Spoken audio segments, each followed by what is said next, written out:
It's Red Eye Radio. Gary McNamara and Eric Harley talk about everything from politics to social issues and news of the day. Whether you're up late or you're just starting your day, welcome to the show.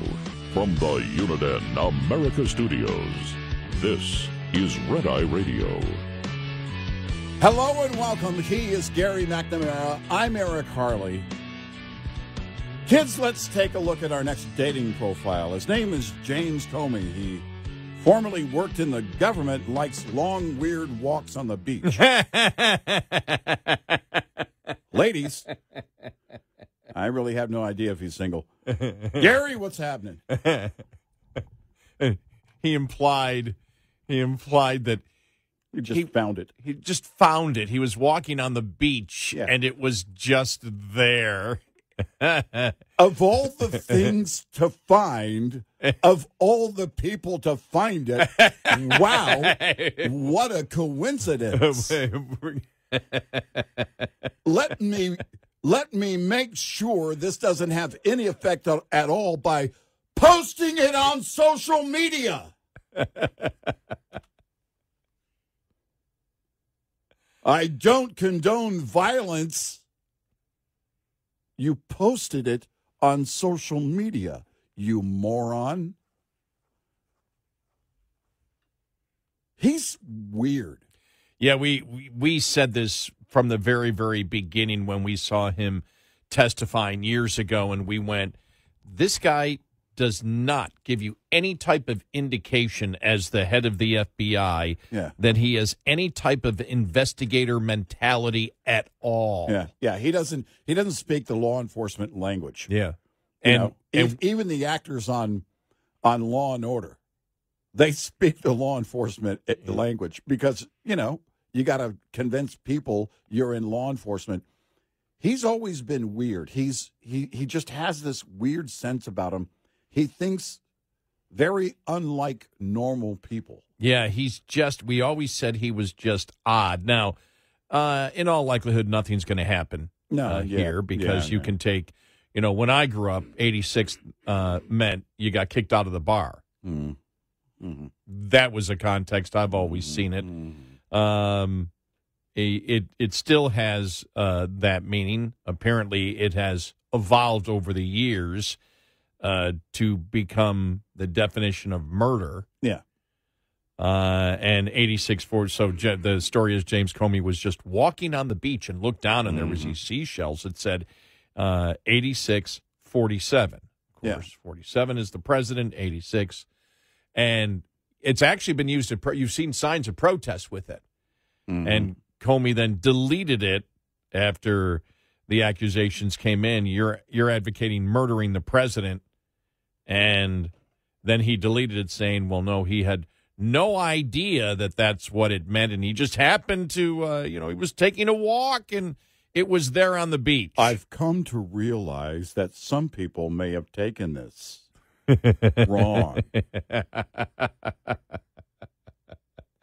Which, again, he's such a he had no business ever leading the FBI. No, he had no business ever doing anything regarding any security at any level or law enforcement at any level. He never should have been doing that at all. And the lack of judgment at every step here, whether he put the formation together or not in terms of the shells, he thought it would be a good idea to post it on his Instagram. Think about that. You see it, and it's like, okay, we all know what this means. Some joker did this.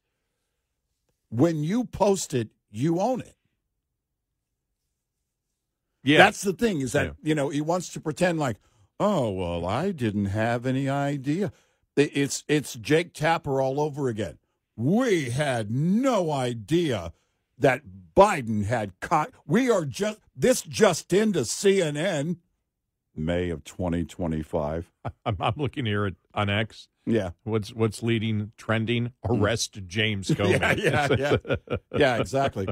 And, and you see this, they just want to play. Well, we had no, why did all you guys underreport this, the media is saying with when it comes to Biden and his cognitive issues. And on this, it's like, well, I didn't have any idea. Then why was it interesting enough to post it? Well, he's lying. Of course he is. He didn't just find it on the beach. But that wasn't the biggest lie of the day yesterday. No, it wasn't. Want the biggest lie? Did you hear about Jake Sullivan, what he had to say? Here you go, all right? Mm-hmm. Now, remember, the National Security Advisor probably, well, I don't know about Biden, but most presidents, you see your National Security Advisor every single day. Yeah, right. Here's Jake Sullivan. Here we go. What happened in that debate was a shock to me. I think it was a shock to everybody. And I've made that point before. Just finally, do you think, in retrospect, given everything that's happened and everything we've talked about today, it was a mistake for President Biden to try to run again? One of the things about being National Security Advisor is that you're mercifully insulated from politics and political decision making. I was insulated from it to the point where, while I was National Security Advisor, my spouse was running for Congress, and I had strict rules about what I could even do to support my spouse, let alone be involved in political decision making, political calls in the White House. So I have not weighed in on those issues and would not weigh in. Because what happened in that debate was a shock to me. He's a liar. Right. He's a liar. He's an absolute liar. Well, we said in that position of National Security Advisor, you're closer to the president than probably the vice president on most things and at most times. Yeah. And you are, in fact, paid, the reason you're there is to advise the commander-in-chief. You're also there to assess the sentiment. You're kind of also a conduit between the president at times and the Pentagon. You have to be the most observant, in fact. Yep. And when I first heard that yesterday, when he said, in fact, my spouse at that time was running for Congress, I expected him to say, and I didn't even know it. I expected him to play full-on stupid, because this is what they do. This, again, Jake Tapper with the cognitive issues, Jake Sullivan now with the cognitive issues. I didn't even, the politics, I didn't even, was he fit for office? The answer is no. But why won't you say it? Because you were part of the cover-up. James Comey, I don't even know what that means. I thought it was a math problem. Well, I woke up to that. I went to sleep early, and so I didn't see it. I woke up to that going, it's the lead story. I'm like, Comey's in the news? Right. What the hell happened here?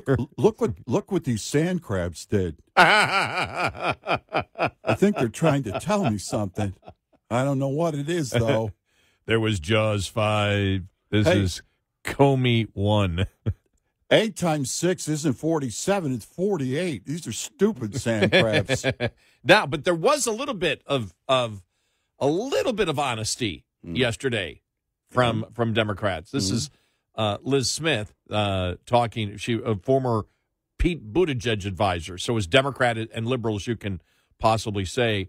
And here she is with Scott Jennings and talking about the Democratic Party now and the resistance. This is just great. Listen to this. Here we go. Are mad. Why the base is mad at some of the leaders in Washington is not because they're not left enough. It's because, Chuck Schumer came out with no strategy, no forewarning, and just said, we're going to fold on the CR. I mean, I think he could have done a better job of explaining what the strategy was and what we're going to do, but there wasn't anything like that. I think Democrats are learning, and I'm going to agree with you, that Democrats cannot only be the party of resistance. We cannot, we resisted so hard between 2017 and 2024. We impeached the guy.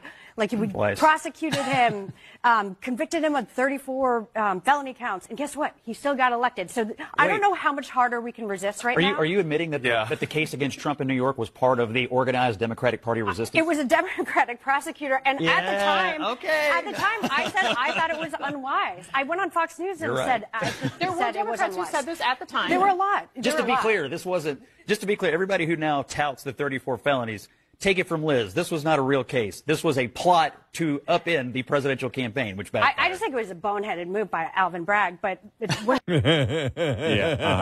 believe it. Boneheaded. Why? Why was it boneheaded?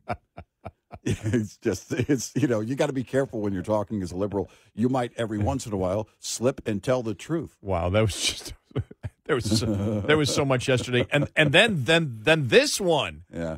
That the 747, the whole Qatari plane thing, started during the Biden administration. Yeah. The Biden administration was negotiating to get that plane. It just continued during the Trump administration. Right. So that's going to die soon. Here's Senator Mark Wayne Mullen on with CNN yesterday.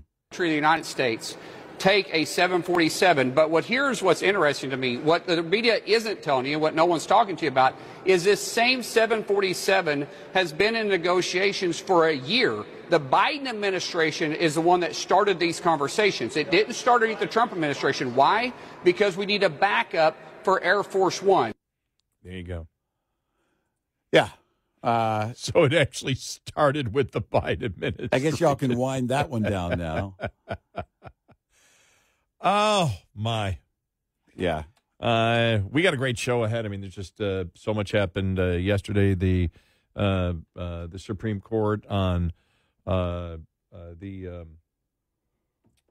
judges, district judges' powers for nationwide injunctions. Who knows where that is going to go? I think it was Kagan who basically changed her mind because she had said before, no, this is right. And now she tends to believe the other way. Right. Well, let's put it this way. If they vote the wrong way on this, then you're going to have Republicans put in not constructionist judges anymore, but activist judges to stop anything that another administration does. Yeah. Yeah. I think that's one of the reasons you want this to go through, because if it doesn't go your way, you're going to have to know on appointments, you're going to have to know where to go. But that's going to require them also to keep the Senate, in that second half of his second term. Yeah, I don't know if you can find activist judges like this on the right, because we've talked about this before. There's a difference. Yeah. Liberal justices do not care. They don't care about the law. No. All they care about is their political activism. We've seen it before. Yeah. Sotomayor said it. She said it, and she got caught saying it. Yep. Oh, I'm not supposed to say that. There's a mistake in stating that there are liberal and conservative judges. There are liberal activist judges, and the vast majority of the conservative judges are constructionists. They don't believe that they should change the law. They don't believe they're activists. They believe they're constructionists and should interpret the Constitution as it was originally intended. And so when you believe that, you're not going to do the same as a district judge, as a conservative, as you would as a political activist on the left. And that's the problem that you face right now. And probably the leftists on the Supreme Court know that. So they would sit there and say, well, no, district judges can do whatever they want. And so is the key vote in this Barrett based on the questions that she asked? Who knows? Yeah. Well, we'll have to wait until, there's a lot more consideration before the case actually comes to fruition. On the citizen birthright thing, there's really no clear path here that was to be gained or to be gathered from the hearing itself. We know where the liberal justices are. Trump is violating the Constitution, but the constructionist judges There was no real indication that they were going to go either way. I mean, they didn't give an indication. They didn't really give any sign as to where that might go on the decision. You have to me, what was the intent of the law? Was the intent of Congress back then to say illegal immigrants coming into this country, that if illegal immigrants, not, voluntarily coming into this country, right?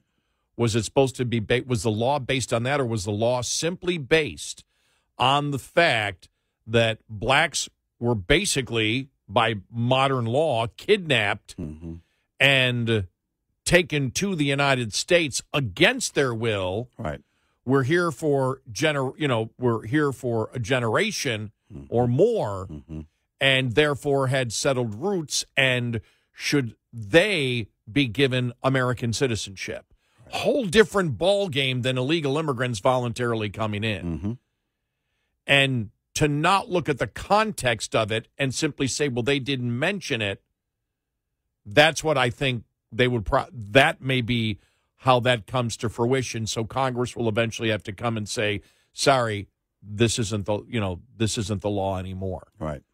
Because we all know the law was not meant. It wasn't like, oh, generally, let's just allow illegal immigrants to come into the country, and that's why we're passing this law. The law was based specifically on blacks after the Civil War. Right. We all know it. Right. Every Democrat knows it. The judges know it. And they're simply saying, well, it wasn't completely clear. They didn't specifically say that, therefore we should allow that. And you've seen the manipulation of the system, people coming here, again, on their own accord, illegally, and then having babies who are citizens. They know exactly what they're doing. They plan it that way. 866-90-RED-EYE. This report is brought to you by Shell Rotella. With advanced synthetic technology, is designed to help keep your rig running with more mileage and less maintenance. Logging miles during the hot summer months can put a serious strain on you and your truck's health. Did you know pollutants and allergens in the air outside can enter your cab through the HVAC system without you even cracking a window? That's why it's important to check those cabin air filters. Inhaling dirty and polluted air can cause distress if you suffer from allergies or a respiratory illness. Not to mention the distraction dirty cabin air filters can cause by blocking proper airflow to your AC system when you need it most. Lines open for your calls. 866-90-RED-EYE on Red Eye Radio.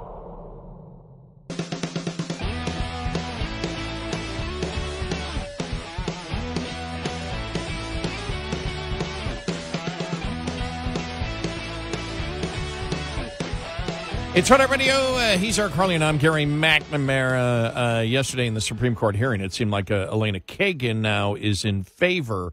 Again, who knows what the eventual vote will be, but it seemed like by what she said, she would be in favor of district judges being able to, put in nationwide injunctions. Here's what she said in 2022 when she was being interviewed. Okay, here he goes. All right. It just can't be right that one district judge can stop a nationwide policy in its tracks and leave it stopped for the years that it takes to go through a normal process. Exactly what we have said. Exactly what we have said. Right. They shouldn't have that authority. So, again, Trump changes everything. Yep. Well, the Constitution matters except for Trump. The other thing, Jonathan Turley's been talking about a lot, and the Wall Street Journal also, been talking about the fact that he's ticked off the judges by the things that he has done. Yeah. I don't care. Right. It doesn't matter whether he ticks off the judges or not. Well, I'm not saying that, for example, when he came out and said there's nothing that we can do to bring back Garcia, and then said, well, I can bring back Garcia if I want. You don't send messages like that out there, and that was one of the criticisms. It doesn't matter what Trump says. It matters what the Constitution is. Exactly. And to sit there and say, yeah, but you have to understand that judges have feelings too, well, then we're putting the wrong judges in there. Right. If they're going by feelings and not going by the law, because it's based on his actions. Whatever he says has to be taken as opinion and nothing else. It's about his actions as president.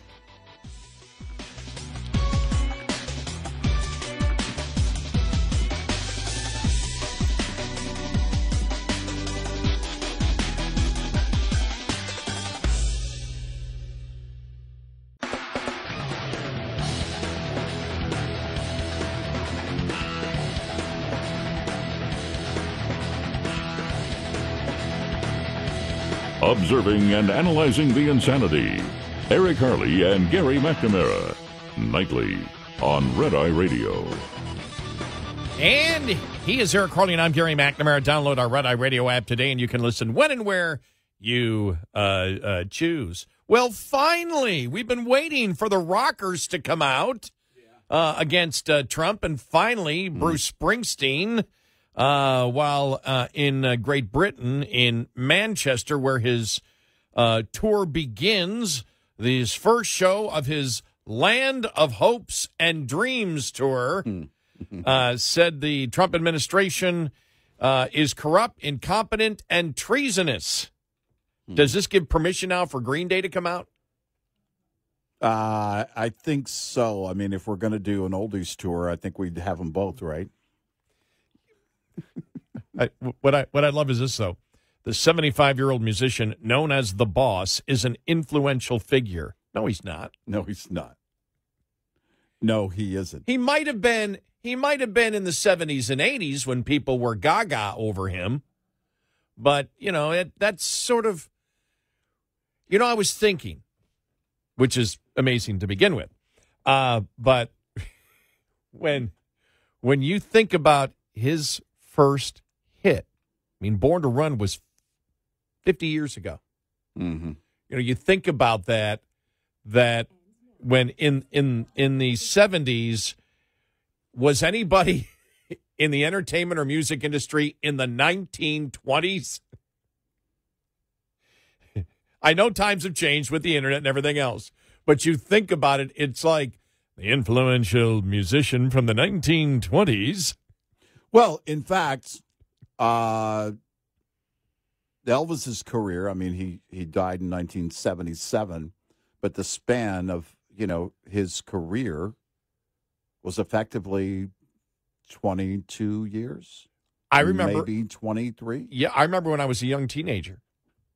So we may be talking, 68, 69. Mm-hmm. I just rejected Elvis because it's what, not my parents, but my younger uncles, just loved Elvis. Mm-hmm. And I was like, that's old music.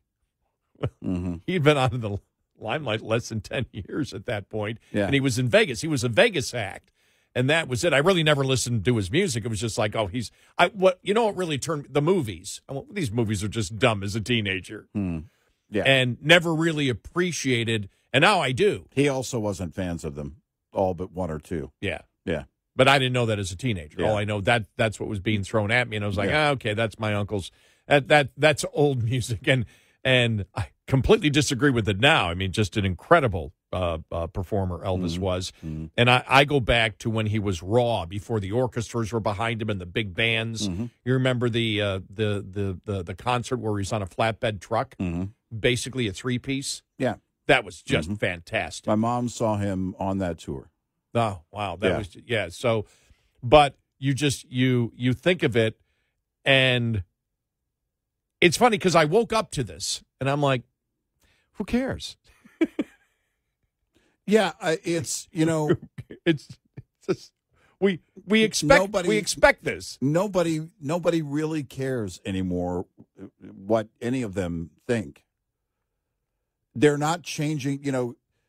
Saying he has great influence over who? You're preaching to the choir. But that changed last night, introducing his song, Land of Hope and Dreams. Tonight, we ask all who believe in democracy and the best of our American experiment to rise with us, raise your voice against authoritarianism, and let freedom ring. Yeah, he's the James Comey of rock and roll.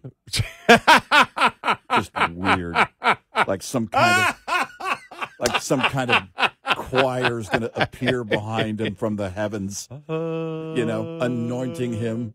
Well, but they were completely quiet. Yeah.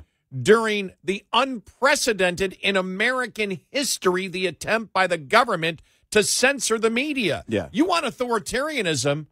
You want the worst that we've really ever seen in this country. Mm-hmm. What happened in that time? The attempt to censor the American public And then what happened during the Biden administration when they really went after it. Yeah. And then what you saw from the FBI inside of it, Bruce Springsteen didn't care. No. He's a complete hypocrite. He's clueless. Go sing your simple songs like "Everybody's Got a Hungry Heart." Yeah. Oh, what a great song that is. Shut up. Yeah, I read this article, Todd Rundgren recently. He goes, the only reason I decided to produce Meatloaf's Bat Out of Hell is because I really couldn't stand the Bruce Springsteen thing. He goes, comes out and is, wearing jeans and leather and a white T-shirt. He's like, what are we going back to the 50s? What is this? Are we going backwards? What are we all going to have switchblades? Or Then he really switched. Yeah, it's like, and I thought, okay, now I have even greater respect for Todd Rundgren. But it's this, creating of the idols. Look, there are artists that I like, but this idea that they have a voice that is greater than the average person's, is just crap. It's garbage. Yeah. That somehow, by the way, I think Born to Run was a great produced song, by the way. I don't have really any problem. I'm not a fan of that. There's a lot of stuff albums I didn't buy. I don't have any problems with Crosby, Stills, Nash and Young. Yeah. I know why fans like the music. Yeah. But when you take that and parlay it into and not just that, listen to what he's saying there on stage. He's anointing himself as if he has that kind of power. Yeah. Nobody cares what you think. They're there to hear your songs. Well, when you get into the arena of ideas, you're simply going to be judged like anybody else. Because you're a musician does not mean you have a higher intellectual capacity to understand what's going on in government, or that you are immune from pure propaganda, ignorance, and lies. Well, it's the thing is that, and this fake marketing thing that he's done, and I think this is what Rundgren was getting at. It's been well known in the music industry, that it was all. Of course, it's all contrived. Is he a guy from humble beginnings? I don't know anything about his life growing up or any of that. But then trying to pretend he's still the working class guy, he's got a handkerchief in his back pocket. He must work on cars. Somebody called Tim Waltz. He might be the permission structure of rock and roll. And it's I happen to know because I have someone close to me who was his guitar tech for a while. And the point was made is little Stevie played guitars that were within consumer range value, right? Mm-hmm. Springsteen had guitars that had to be ushered in by a team, guarded by security. They were that valuable and expensive. That's what, and this is just a personal jab, and you may not like it, but go get your own talk show. And this is, this is what I don't appreciate. If I hear music, I want it to be genuine, right? Yeah. And I don't care what it is. It doesn't matter. Anything from gospel to heavy metal. I want it to be genuine. I want it to come from something, and maybe in his early days, that's where it was coming from. But it's kind of like, Neil Young. Back in the 60s, Neil Young had a point on some things, and now it's just weird. It's like he forgot really where he stands. And that's, that's common among these so-called icons of pop music. They take it upon themselves. That's the one thing is Elvis really never got political aside from getting that FBI badge from Nixon. That's the most political he ever got. And it's just because he wanted an FBI badge. It wasn't when you look at some of the artists over the years that have just kind of maintained a certain thing, I assume that the Rolling Stones are liberals, but I don't know. And you know why? Because they focus on their craft. Well, the Beatles, were the Beatles liberal? Right. Remember how quickly they wanted to get out of Great Britain because of the taxes. Well, Lennon writing the song Tax Man. If you think about it. There was Harrison. Was it Harrison that wrote that? Harrison Yeah, wrote Tax Harrison. Man, yeah. Writing the song Tax Man. The fact that I know that, well, you know why? Because I specifically paid it when I used to use that a long time ago. Yeah. When I did a tax update, I used tax, so I actually investigated it. But it's like, wow, I knew that.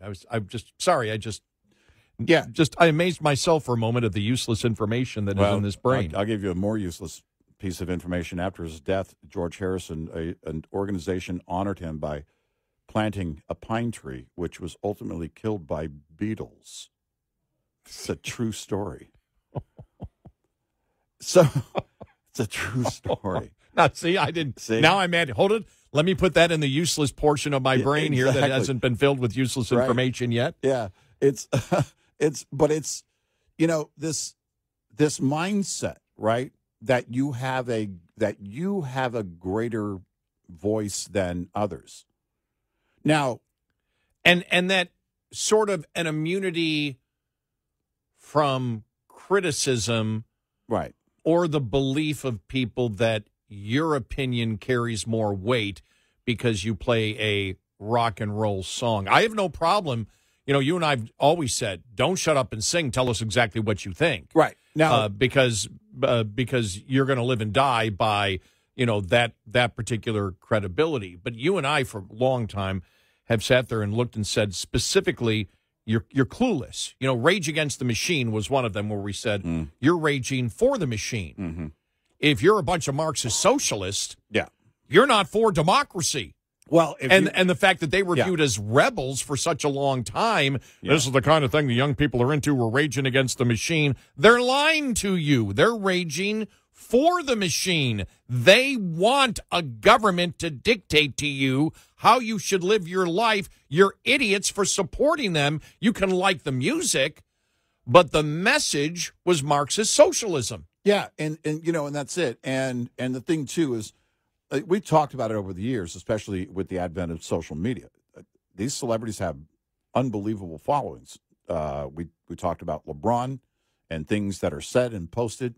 Yeah. When you post those things, you have a responsibility because when you talk about, if you're getting in the area of, practically doxing someone and calling for civil unrest and it leads to something else, then again, you have to be careful with the number of people that follow you. Does it make your opinion any more important? No, it doesn't.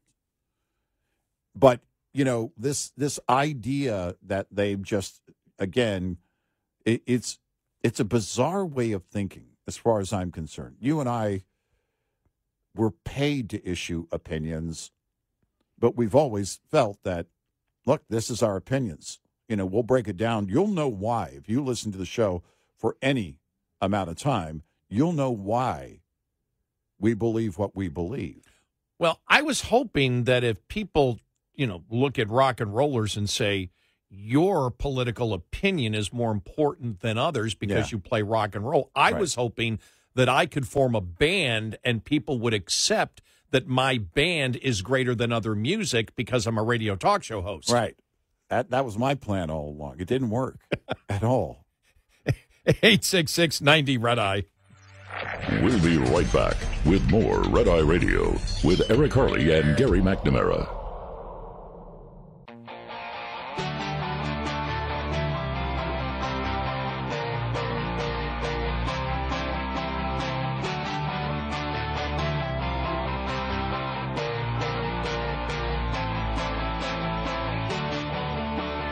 It's Red Eye Radio. He's Eric Harley, and I'm Gary McNamara. It's a Friday show, so we got to clean the desk. A bunch of audio cuts we've got coming your way. Latest on somebody put the other day, and it was in response to, I think it was forgot it was Chip Roy or Rand Paul saying we're the Republicans are dodging, and someone put Dodge, not Doge. Yeah. Oh. Yeah. But really, everything really quiet from that front. We'll get to that one. But Chip Roy speaking, Rand Paul speaking yesterday, saying the bill is a big slap in the face, and talks about the fact of, they want to raise the debt ceiling $5 trillion. Mm-hmm. He goes, that's over a 2-year period. That means $2 trillion in debt this year, right? Which means he believes they expect $3 trillion the next year, right?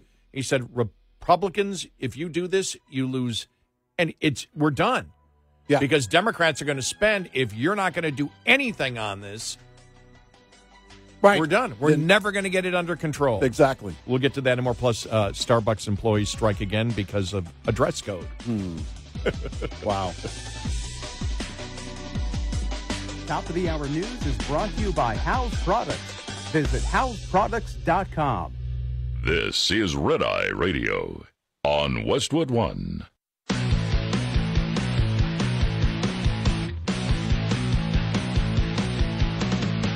Now, it's Red Eye Radio. Gary McNamara and Eric Harley talk about everything from politics to social issues and news of the day. Whether you're up late or you're just starting your day, welcome to the show. From the Uniden America Studios, this is Red Eye Radio. All across America, we are Red Eye Radio. He is Eric Harley, and I'm Gary McNamara. Welcome and good morning. And I just love it. I love it. We haven't played The View in a while. Yeah, it's been a minute. Yeah, this is when Sonny came out and said that Hillary and Kamala Harris weren't elected because of misogyny and sexism in this country. Yeah. Okay, here's the let's get to the cackling here. It's cackle time. Here we go. All right. We lost twice when women ran. Yeah. I mean, but is there no distinguishing factors to each woman and why they might have lost? Is there no nuance? Hillary Clinton was one of the most qualified candidate in presidential. She carried a lot of the Clinton baggage, but she was polarized. Yeah, but you know what? I'm sorry. Because to a failed game show host. Yes. Okay? I loved her. I voted for her. But the number one thing I heard from people that didn't like her was there was this mystery around the Clinton baggage they took. I just don't trust her. They weaponized her husband against Hillary Clinton. And they did all those things. This country is a misogynistic country, and this country is a country that out of all of the first world countries hasn't been able to elect a female president. So That's just factual. Okay, listen. Sexism, racism absolutely exists. It absolutely is a factor in elections. It is not the determinative factor in the 2024 election. And I disagreed strongly with President Biden when he basically blamed that on why Kamala Harris lost. She outperformed Joe Biden when he was in the race. The numbers went up. The fundraising went up. She had a short window to run. And I think all the data that we have when you see why she lost the battleground states, it is not because a bunch of racist Democrats didn't turn out for her. That's not why. I just want to point something out. By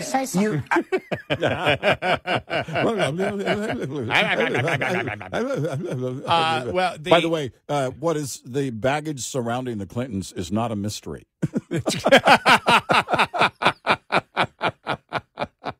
It's just not. Well, it's hilarious because they support the most misogynist narrative possible. Yeah. The most sexist and misogynist narrative that actually was the women's rights issue of 2024. Yeah. Yeah. Which was all the liberals on The View support men defining what a woman is. Yeah. Yeah. I mean, you cannot make this up. It's just, you sit there and say, is there any type of self-reflection or self-awareness for where they actually stand on an issue? Do they never look and think and go, excuse me, you support the threats and the bullying and the misogyny, the absolute hatred of women that comes from the radical transgender movement that you're a part of. You support it. You support men defining what a woman is. You actually sit there and accept when the politicians and judges that you vote for say, oh, I don't know what a woman is. You're okay with it. Yeah. You have the left has been so misogynist and so sexist that they have eliminated the definition of a woman. Right. I did like, though, there is a point, and I forgot which one made it, that, so you're saying that not enough sexist Democrats came out and voted for Harris? Exactly. That is a point that may have some legitimacy to it. Right. Remember, when Kamala Harris pulled out early on in 2020, remember, she blamed racism and sexism.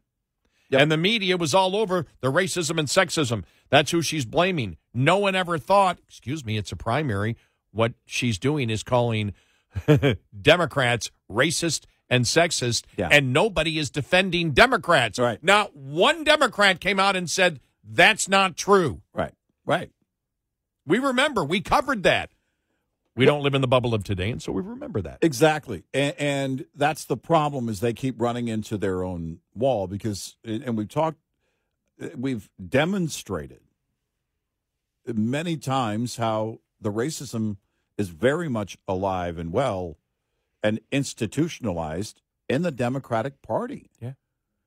And they want you to, they keep screaming racism because that's where their mind goes. But look at their actions. Yeah. That's who they look. They tried to get, 2 new top chairs of the DNC, went through how many days? A couple of days of the DEI thing, and ended up with 2 white guys. Yeah. This is who they are. After all of that,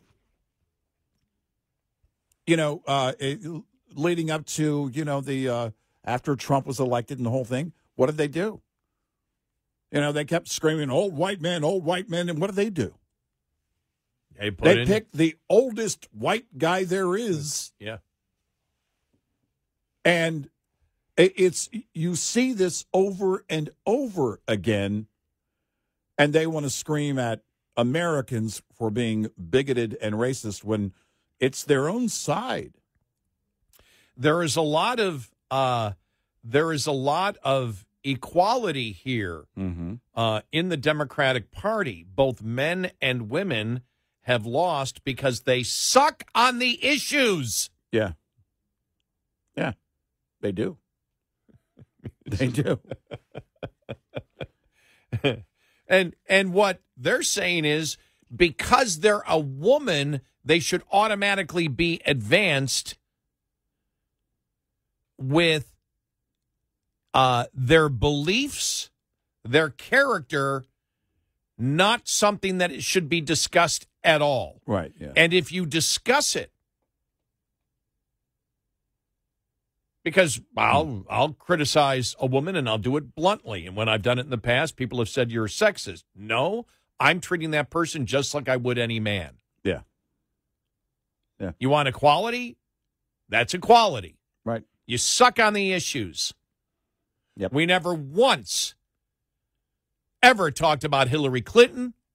We never once talked about Kamala Harris on the basis of identity, because we don't give a damn about identity. We don't care whether you're a woman.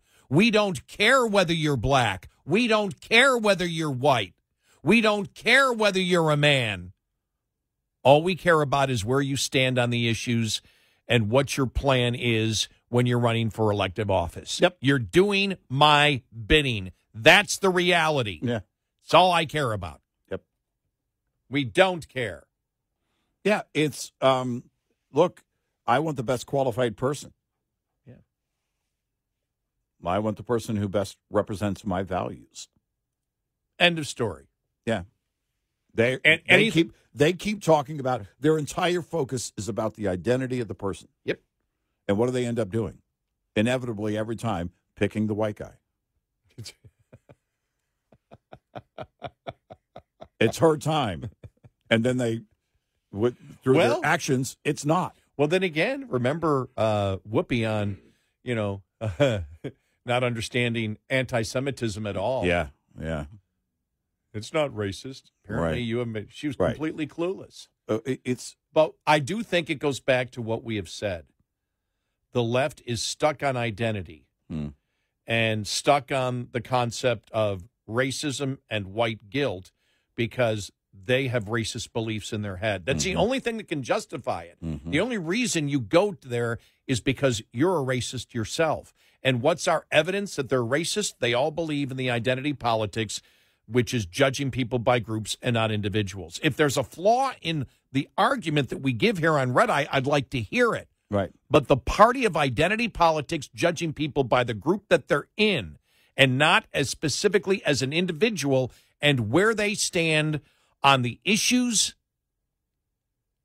is the evidence of their racism and their sexism and their misogyny.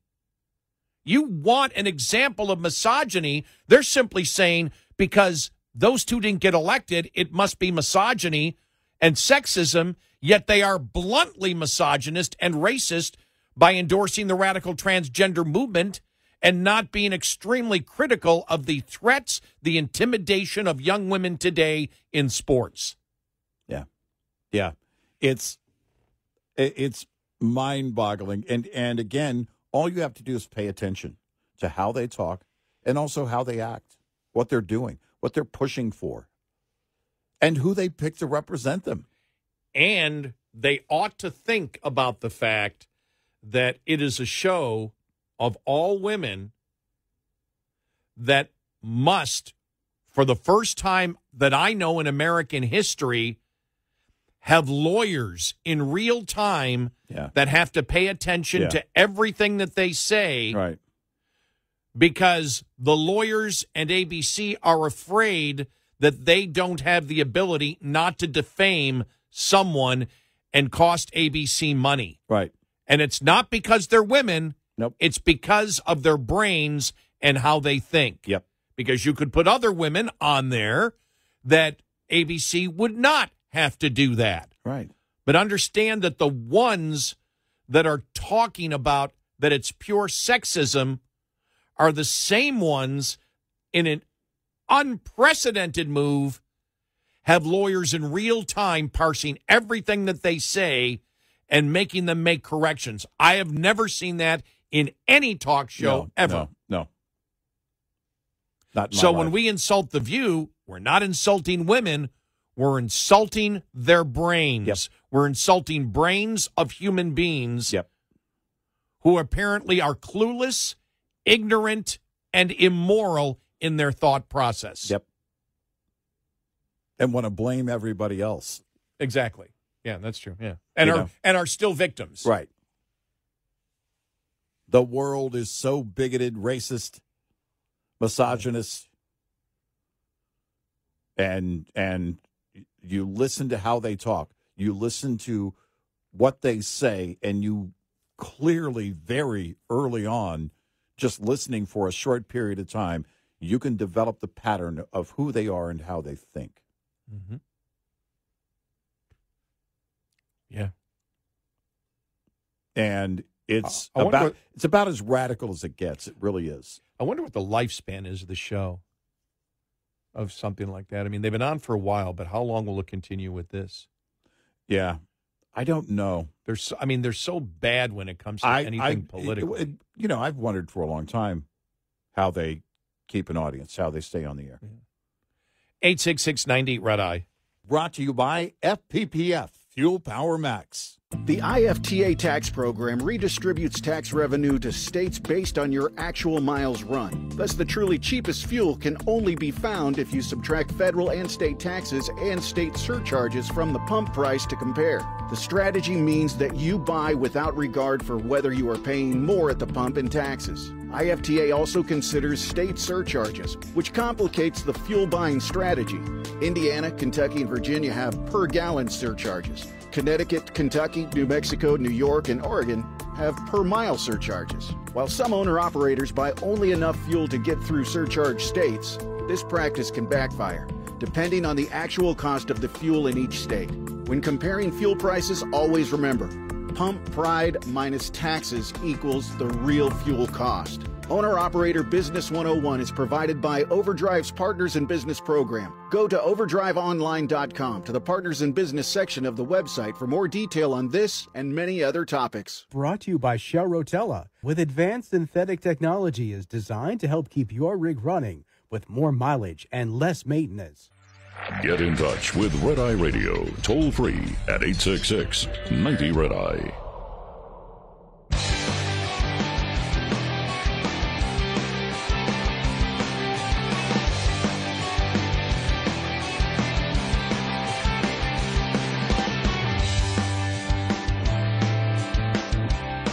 It's Red Eye Radio. He's Eric Carly, and I'm Gary McNamara.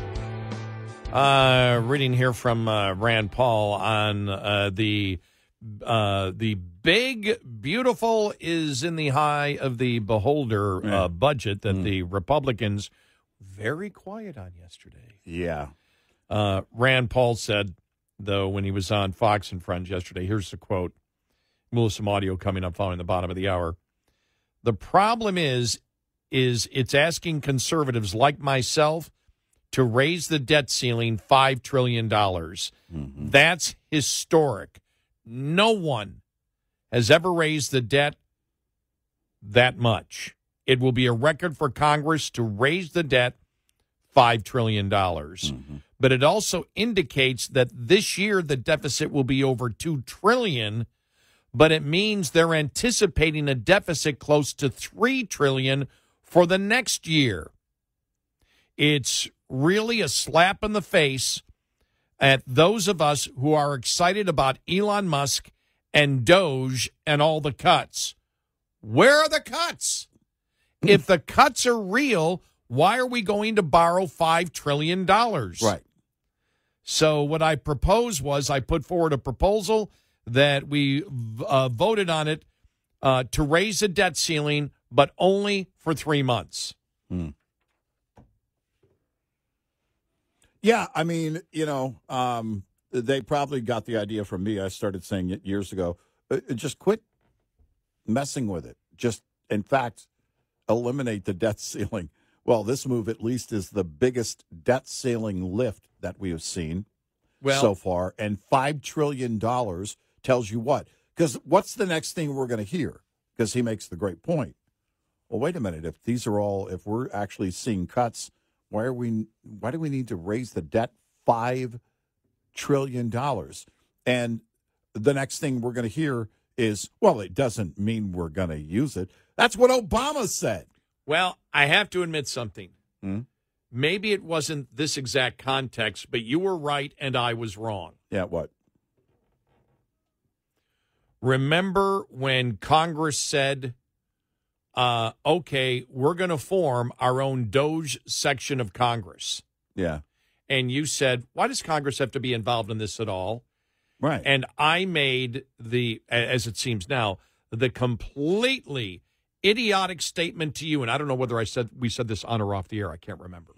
I made the completely idiotic statement, well, Congress needs to be involved in this so they can make all the cuts that come from Doge. Yeah. And I probably ended the conversation with, yeah, good luck with that.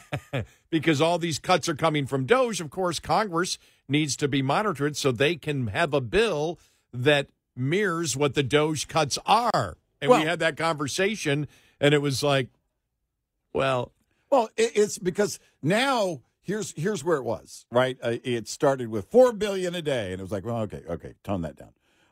It started with $2 trillion. Yeah.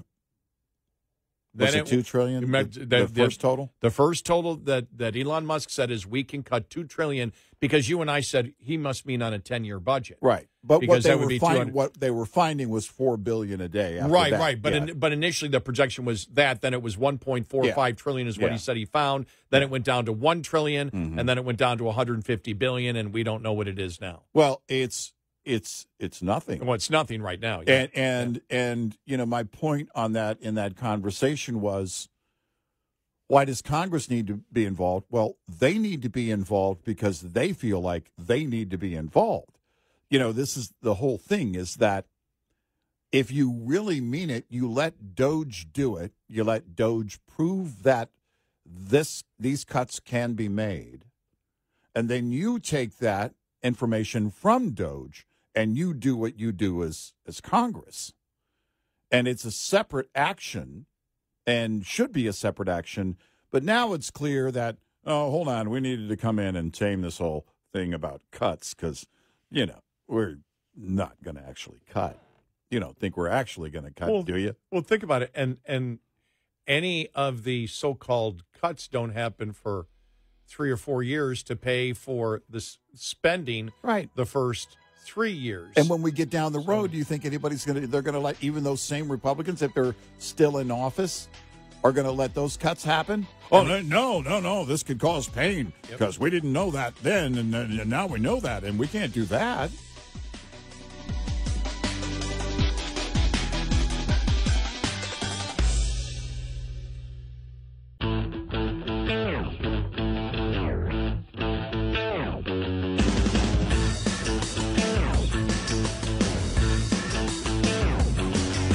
You're listening to Red Eye Radio from the Uniden America Studios.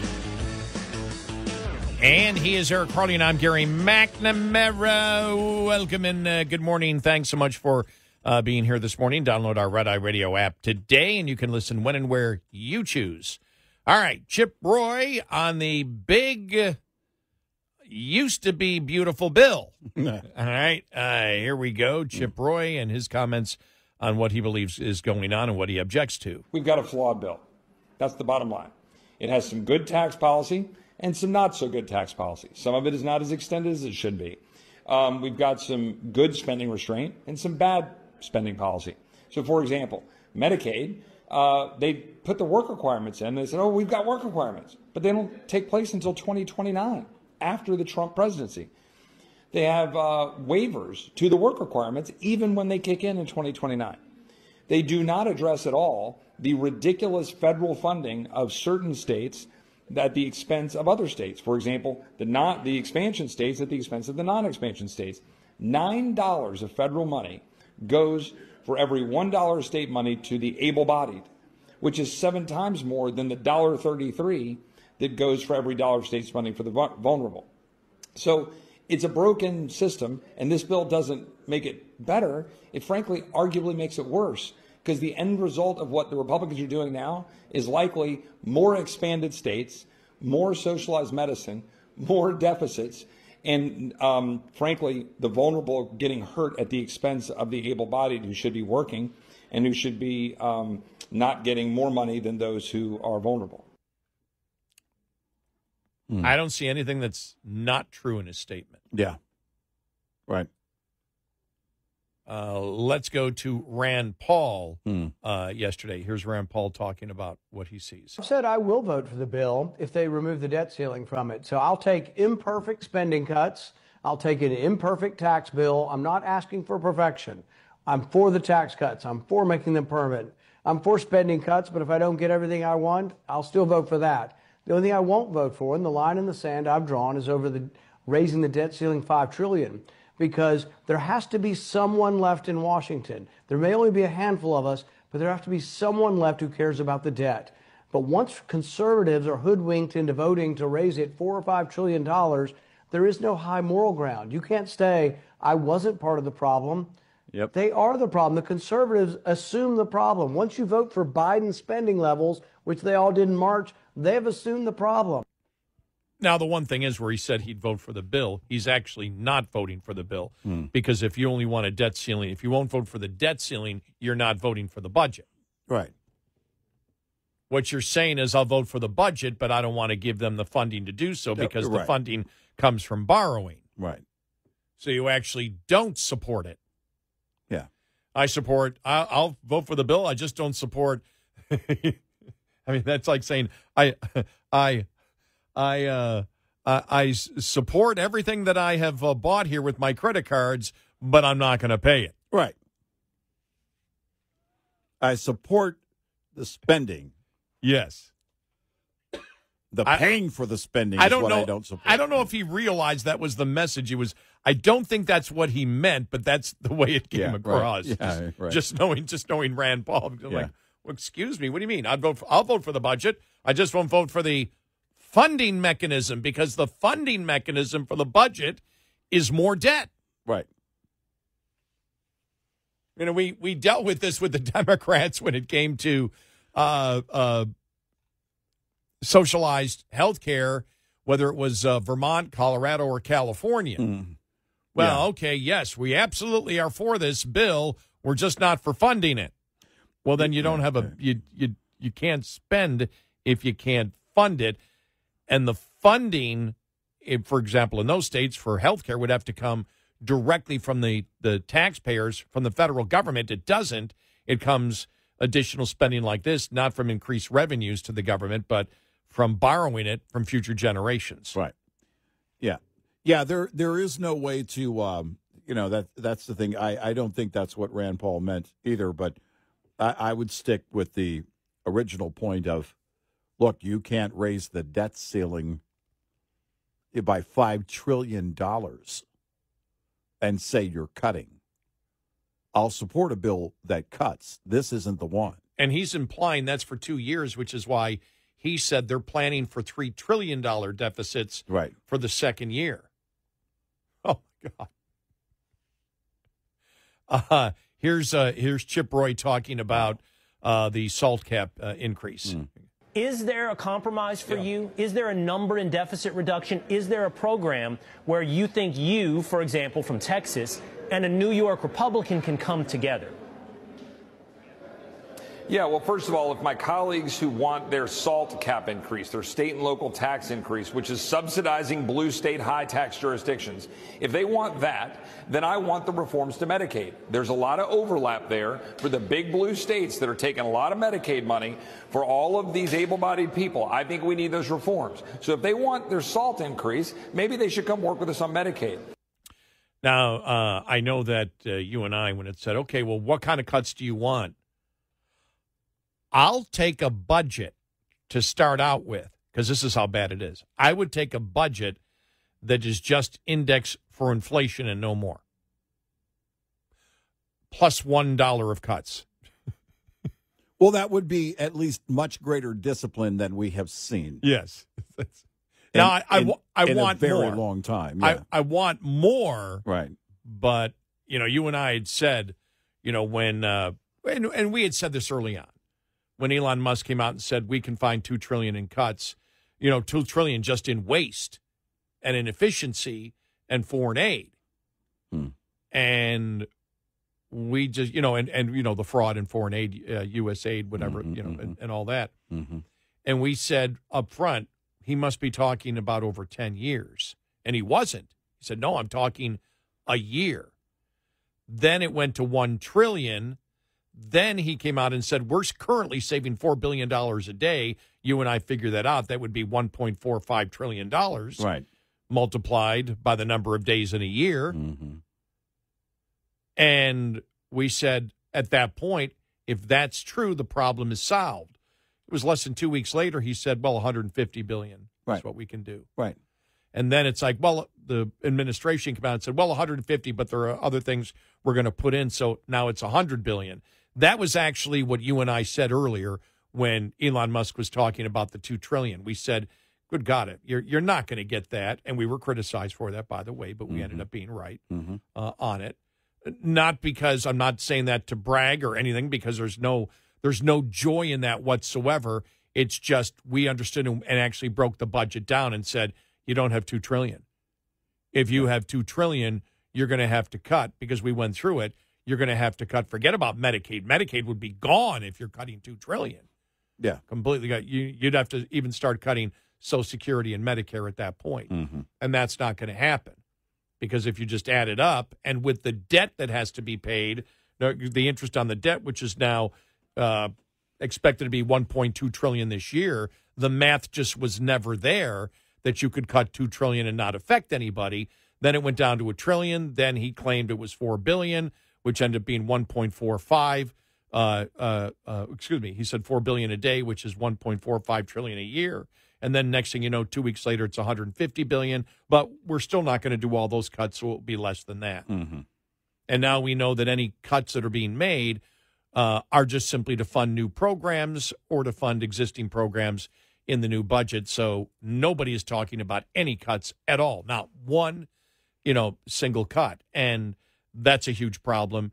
And it's a huge problem because you had, and you and I go back to the whole thing. We know it's a different topic, but it was a whole Jeffrey Epstein thing when they all kind of were holding up the folder like they had something and it was nothing. Yeah. And it was overhyping what you were going to do. Right. And especially, it got to Doge where they were talking about, remember how long that went on for a month? Yeah. You're going to get a $5,000 check. You're going to get a $5,000 check. You're going to get squat. Yeah, you're not going to get a thing. And it's the problem is we've been here before, but in the era of Doge, with all of the promotion of Doge, the hype, yeah. This is, again, it's encouraging because, well, we're back to talking about cutting, being fiscally responsible. Oh, wait a minute. No, we're not. And I've been saying for days, I felt it over the last couple of weeks just start to go away. The talk about cuts just going away. And I just sense it. There's no chatter. The only person you're hearing from is Chip Roy. And I believe the House is okay with Chip Roy doing what he's doing because he stands out and he looks like a loner, right? He's the only one saying what he's saying. Over in the Senate, we hear from Rand Paul, but you're not going to hear this big. We should have at least 100 members of the House GOP standing behind Chip Roy, and we don't. And we don't because the people of those districts don't care enough. They're not on the phones telling their representatives. Remember the first TARP bill that didn't pass? It's because the phones were being shut down. I saw Glenn Beck yesterday say that Vance assures me major spending cuts are coming in the final big, beautiful bill. What final bill? From just magically appear? Where does that come from? Yep. Because tell me who in the Senate is pushing it. And Vance said that. Apparently he was on the phone with them, said that we've already had conversations with House leadership that we want to see some significant efforts to rein in spending. Right. And he said, this is J.D. Vance. These are all quotes. When I talk to Elon Musk and I talk to the Dodge folks, where they think they're going to get the most cuts is in taking off illegal immigrants and other people who are defrauding Medicare, Medicaid, and Social Security systems. There's no indication that that's in any bill right now. None. No. And if those cuts simply, again, the cuts don't matter if they are just to fund extra spending. It's overall in the budget. Not whether there's going to be cuts. Yeah. But whether there's going to be less spending. Right.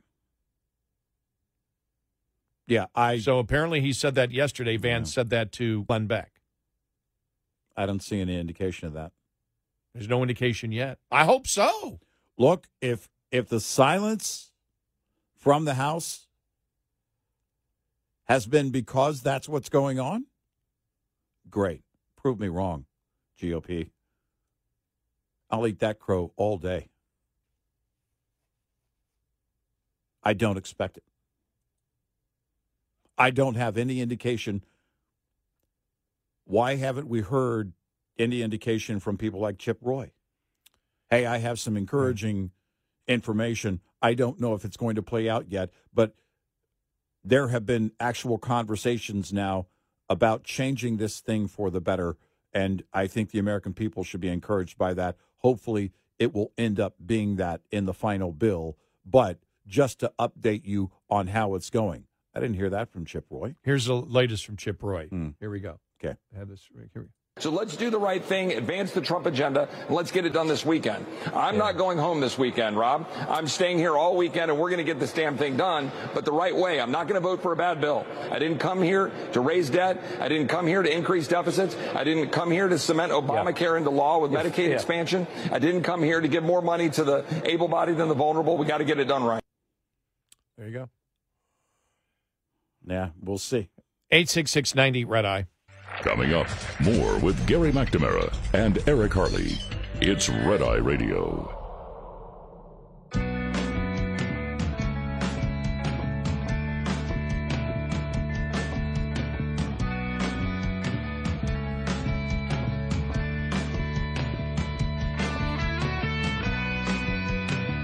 It's Red Eye Radio. He's Eric Harley, and I'm Gary McNamara. Welcome and good morning. You know, we talk about the House, but then but then you got to look at the Senate and say, what is the Senate? We really haven't talked about that because there really isn't a lot of communication from the Senate. Right. Well, what they actually want to do with these bills? Does the Senate? Do the Republicans in the Senate really want to cut? Right. We see from the initial bill the way that it is. Who knows what it will be? And I'm glad to see the administration come out and saying, no, we need to see substantial cuts. Yeah. I'm glad to see that pressure because you didn't see that pressure previously, and I'm glad we see that because that is the right thing to do. Now, again, it has to be cuts. You can't have cuts that just pay fund for something else. Right, that simply make it so something else can be put in there. Right. We're making the cuts, and then we're going to be spending it on other things. Right. You need to at least start reversing it. Well, and I'd like to see, I'd like it to be the case that more rank and file, they were seeing in internals maybe, that more rank and file were getting more concerned that there wouldn't be actual cuts. I don't know if that's the case, but that would tell me that, again, on the rank and file level, there is a growing concern about the national debt because, again, when it comes to fiscal conservatives, rank and file, there are very few of us, and it seems like we're a shrinking group.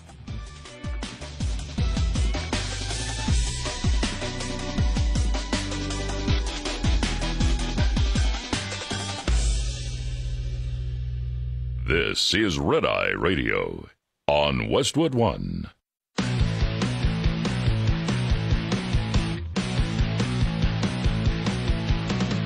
Now, it's Red Eye Radio. Gary McNamara and Eric Harley talk about everything from politics to social issues and news of the day. Whether you're up late or you're just starting your day, welcome to the show.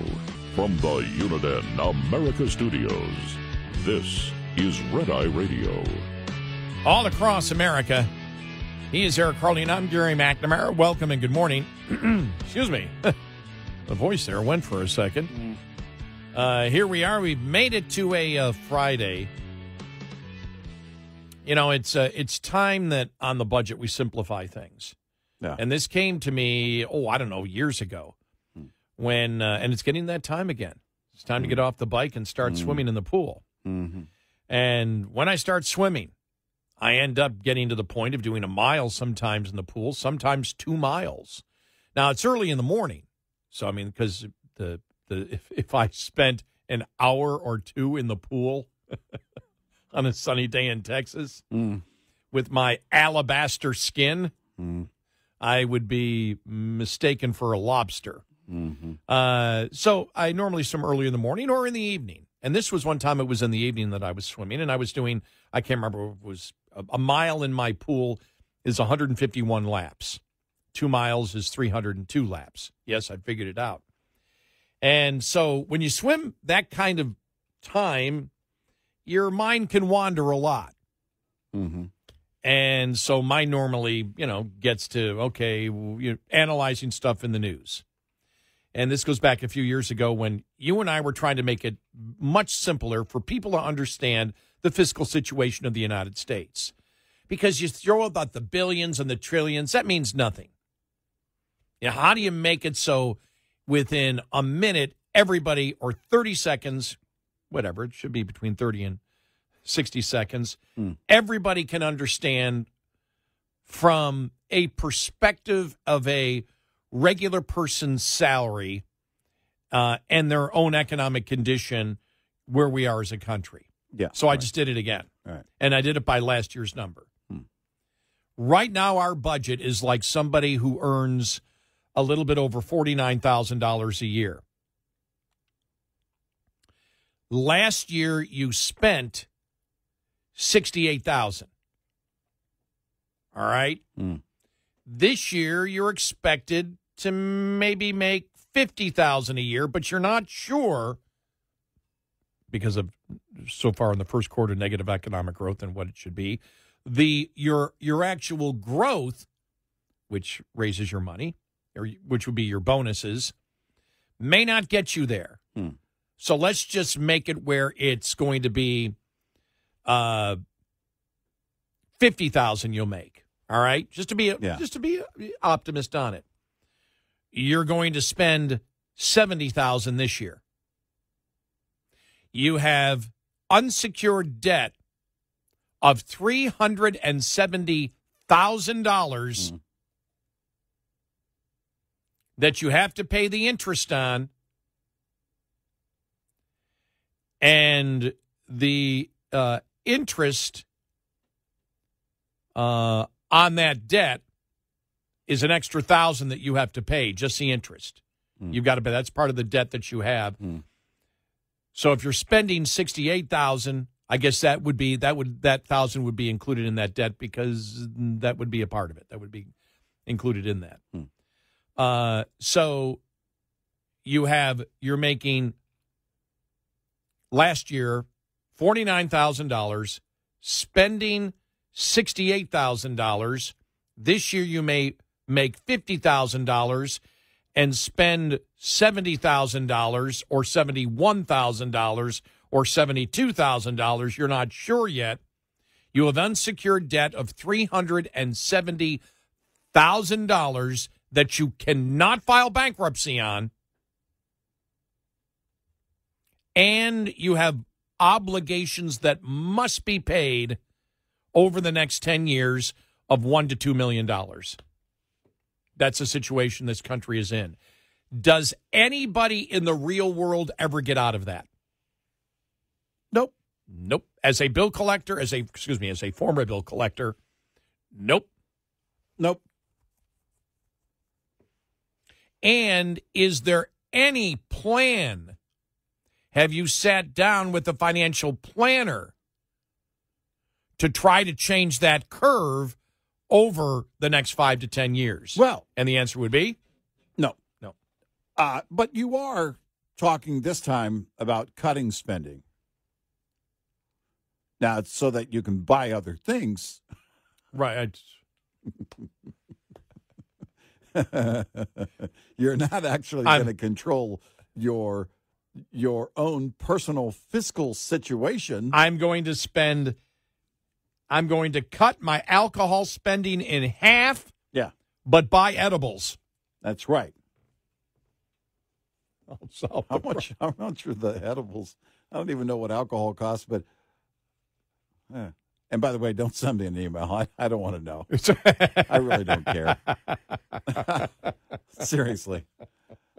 It's like today on my YouTube channel, budgeting for edibles. No, because now we shouldn't talk about it because every time we do, then something's listening and I get the thing on Facebook. Oh, I just saw it the other day. I don't even know what it is. Yeah. But it's a guy that says, I drink weed. Yeah. Yeah. And it's like we're old enough to remember when people just smoked the weed.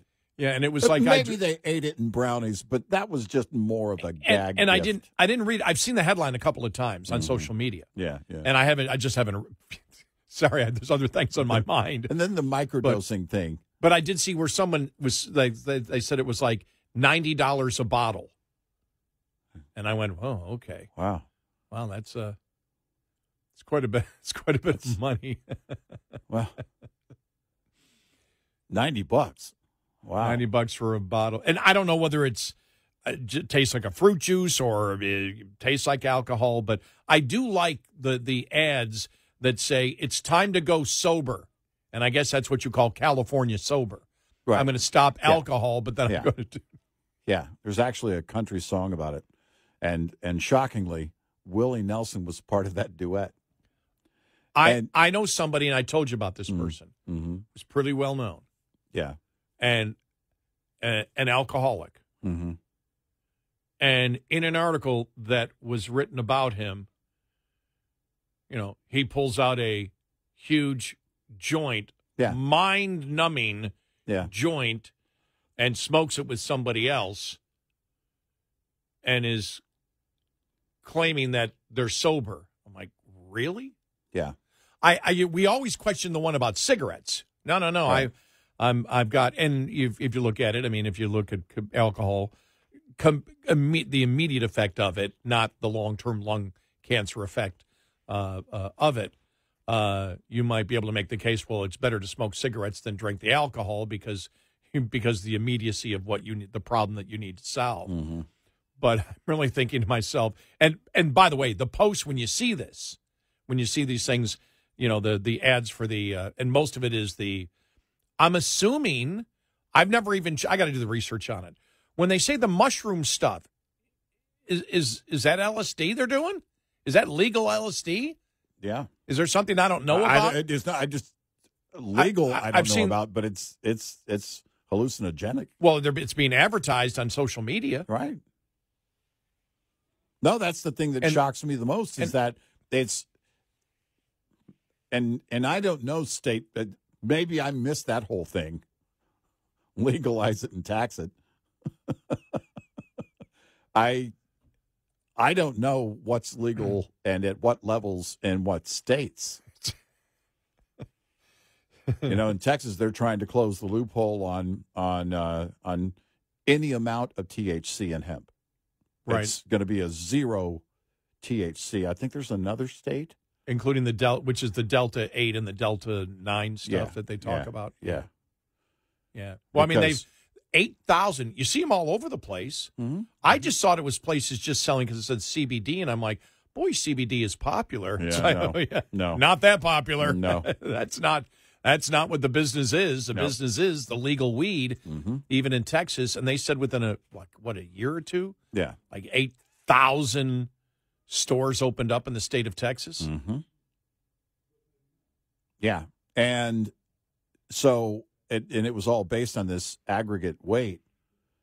And the process is, still a felony in the state of Texas in terms of extracting it, concentrating it down and everything else. But it's still, the loophole created this massive market. And it exploded.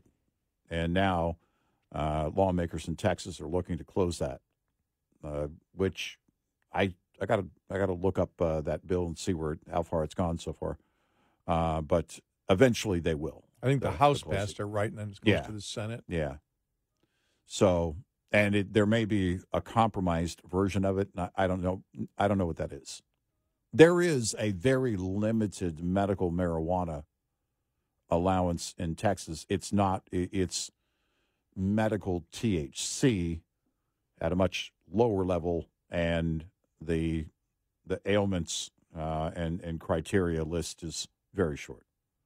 So, and it's also, there's a lot of oversight on that. It's not going to, that's not going to be a big boom for, and I don't think it has been the big boom for all these shops opening up.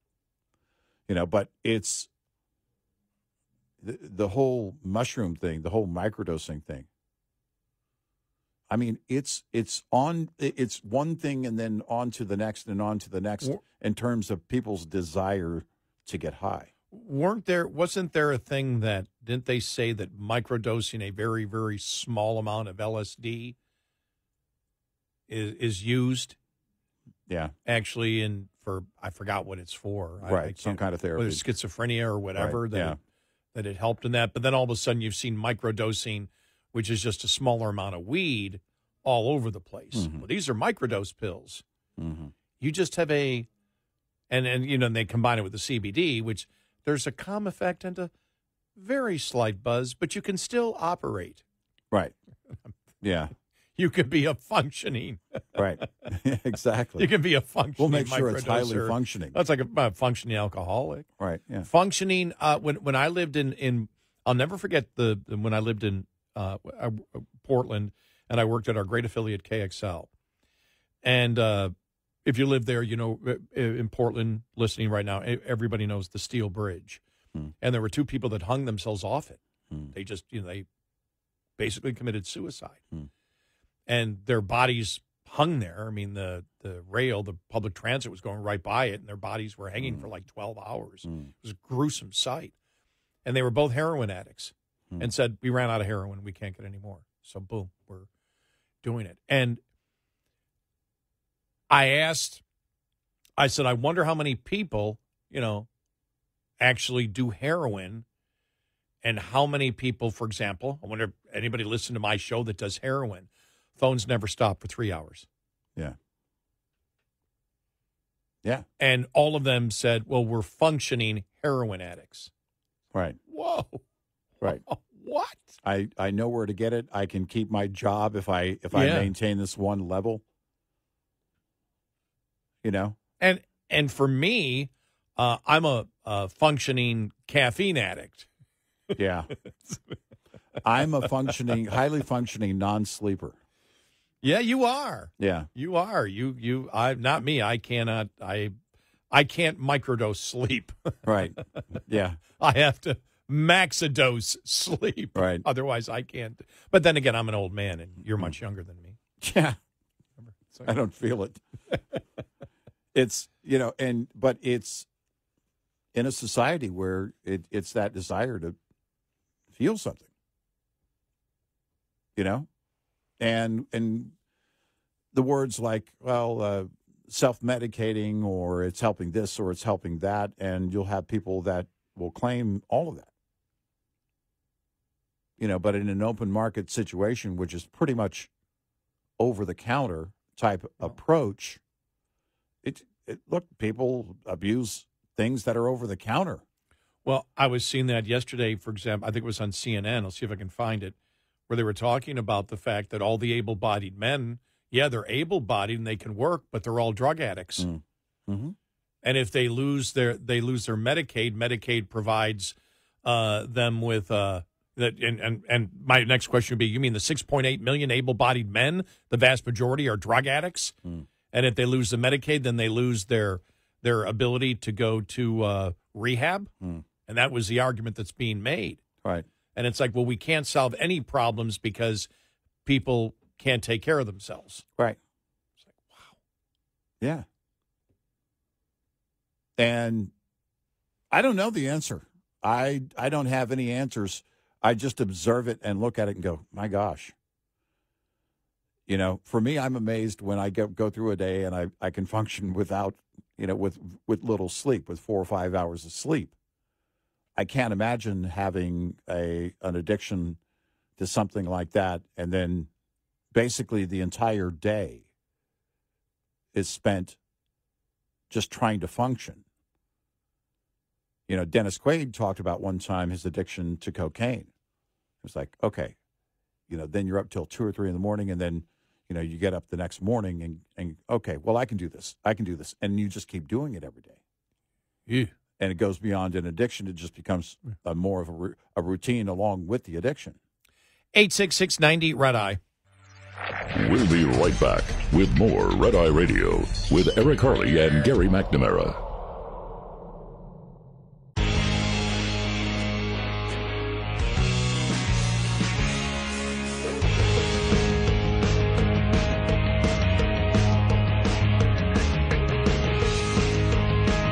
And he's Eric Harley, and I'm Gary McNamara. We are Red Eye Radio. Coming up following the bottom of the hour. Some audio yesterday from the SCOTUS hearings and some analysis on birthright citizenship, and district judges being able to put in national injunctions. We will get to all of that. There was something else I want to get to. I can't think of what it was. Some new polling out there. And also Walmart says it will hike some prices. You saw the CEO said some of the prices may be unprecedented. due to the tariffs. That's one of the challenges that the Trump administration has. Even though the tariffs are down to 30%. That's still a hefty tariff. Well, it's a hefty tariff, and you look at the first month of it initially, and you had the analysis that a lot of companies ate the cost of it, including the big box stores. Right. That came out. Well, it's a mistake to say that means tariffs are a success, because if the company eats it, that means less economic growth. Right, and more chances of layoffs. It's also a mistake to say, "See, they've proven they can just eat the cost." No, they're in business to make a profit. Right. I mean and you saw some of that, which was like, come on. But as we've always said with economics, when you raise the cost of doing business, you're either going to get a raise in prices, you're going to get less profits, which means lower economic growth. Yep. And with that comes possible layoffs, or a combination of all of the above, or 2 out of the 3 or 1 out of the 3, depending on how long it goes for. Yep. That's just the reality of economics, and that's going to be a challenge. I mean, the CEO, when he used the word, when you use words like unprecedented on your Walmart, now Walmart apparently did not succeed to some people's expectations of buying American products, because a ton of the stuff that they sell does come from China. And the problem is that once you take off the huge tariffs and you just have 30% tariffs, that isn't enough for American manufacturers to immediately jump on and say, well, look, it's just temporary. We don't know what's going to happen. You don't plan any investment. Right. On short-term government policy, what is told you to be short-term government policy. Right.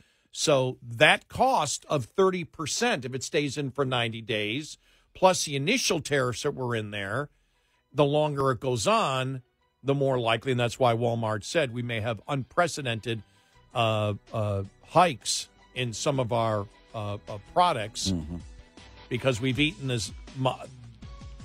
We can't eat any more. Right. So we've got to pass it on to the consumer, which is just natural, and that will be a challenge.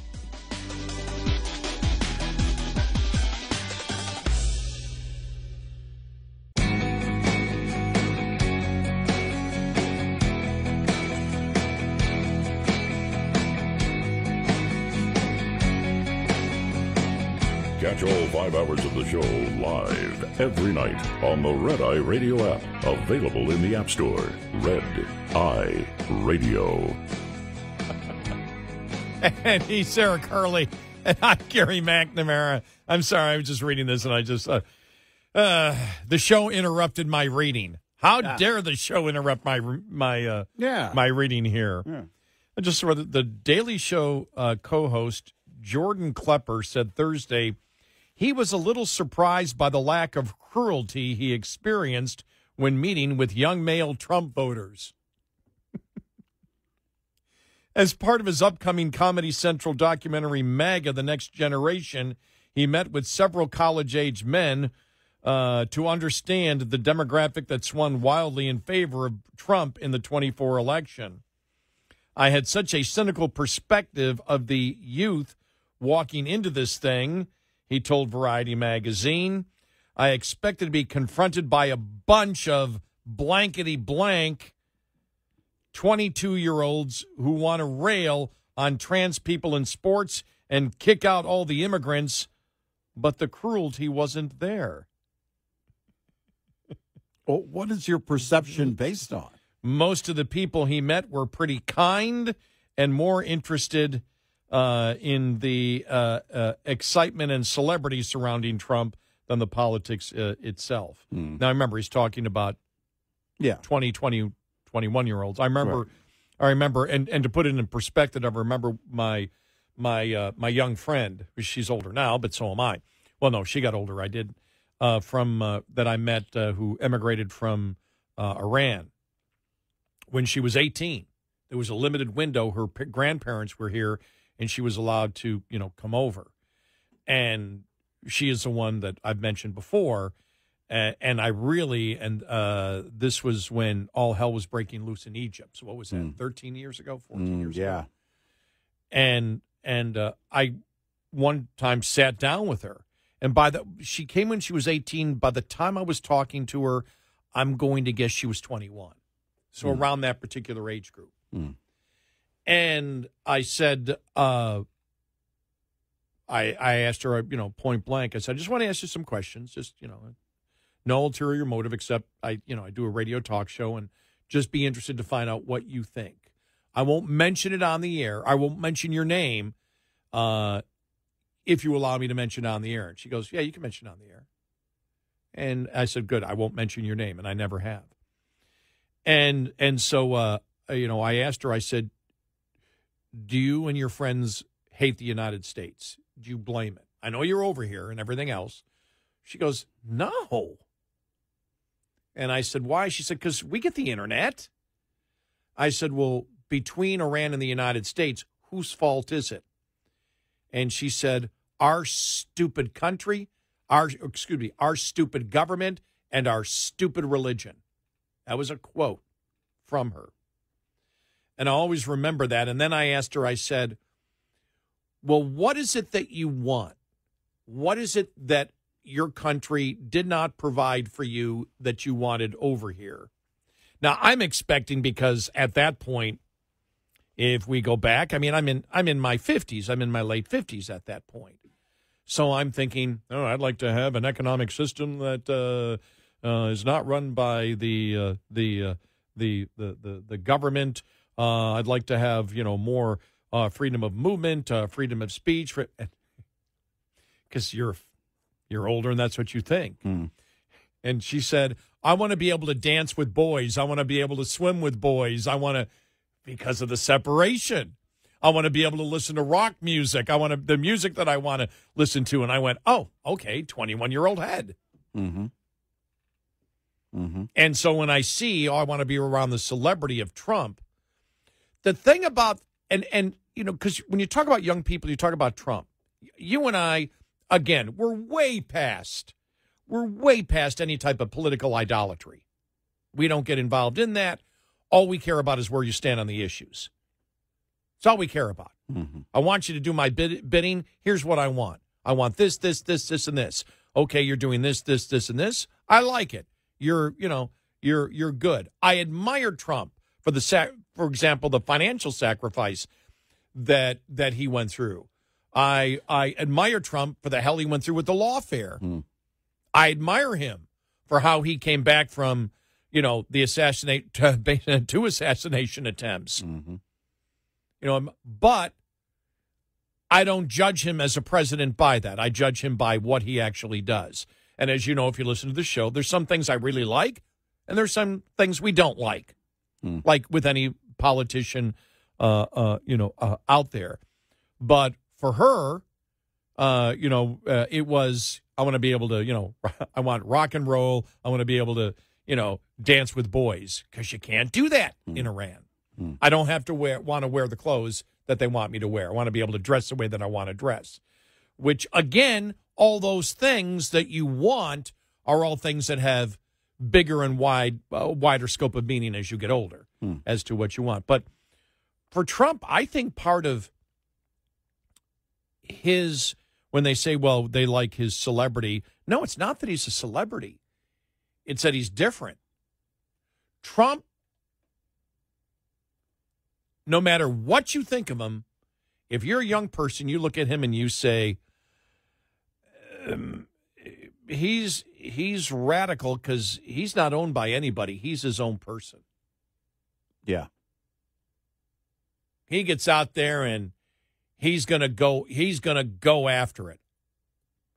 So when they say there's excitement, and there is excitement, the excitement around when Trump holds a rally is unbelievable. It's great. I mean, it's just like, whoa.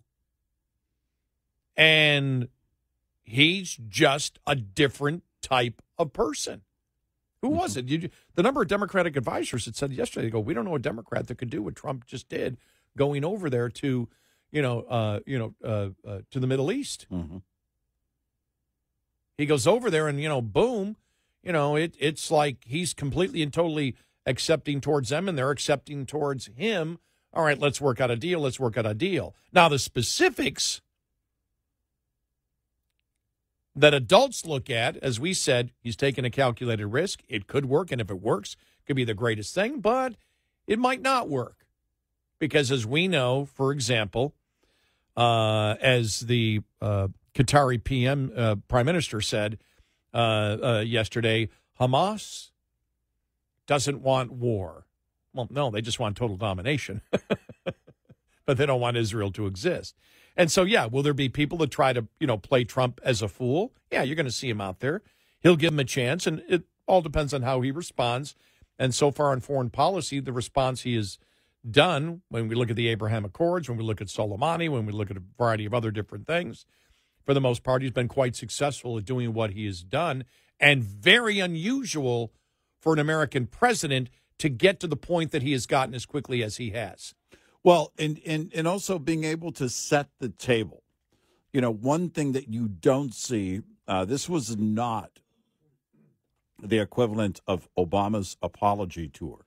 This wasn't a president who was looking to appease anyone.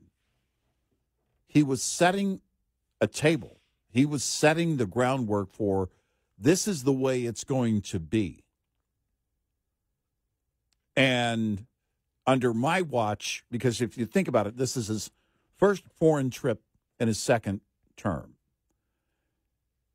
And that's important, too, because it was so broad in its reach and in terms of how big it is and what you're trying to accomplish. If you step back from it and you think about it, given the history of the Middle East, it's a big, big move. Well, but what are you actually doing? And I don't see anybody making the point otherwise that he is setting the table so that everyone understands you have two clear paths. One is a path to peace and prosperity, and the other one is not.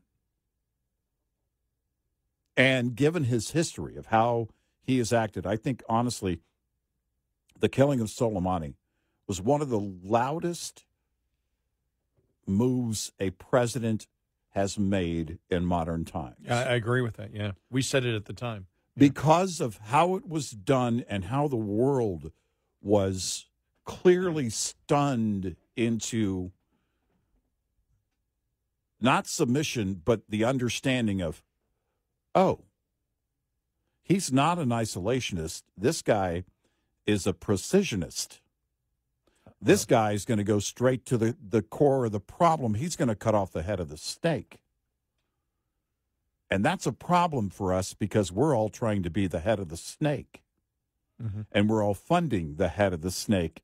And when you show up your second term and you go, okay, because this is what I heard. Let me be clear, given my history, what we would like for everybody to do is go this route. We think it'd be great for everybody. And you don't have to point out the other route because the other route includes the radical behavior, which would mean excelling what Hamas, the Houthis, Hezbollah is doing. And the only way you can do that is by throwing more money at them, and that includes nations like Qatar, Iran, and other nations in that region. So we're going to basically give you this chance. Here's a reset. Because he didn't have to do this. I think Israel is very capable of taking care of Hamas. But when you set this tone, especially with their trade deal, yeah, with the United States, yeah, where they're going to have a massive surplus. Well, no, they may soon have a they may soon have a the United States they're going to have a huge surplus in trade because they're going to buy so many weapons. They're going to buy so many weapons here's from a us. check. We had said that to begin with. It's like, well, certainly they'll negotiate. We'll buy more American products. Yeah. Well, you saw Saudi Arabia. Yeah. Such a huge part of that deal is buying American weaponry. Right. Which is, it's like, okay, yeah, we want. But I think that, we talked about the purpose of it. Obviously, I think it's obvious that Trump is trying to isolate Iran and at the same time tell these countries, as you said, you've got two choices here. And it'll be interesting to see if the countries that don't pick the right choice, what happens. But he's saying you've got two choices here.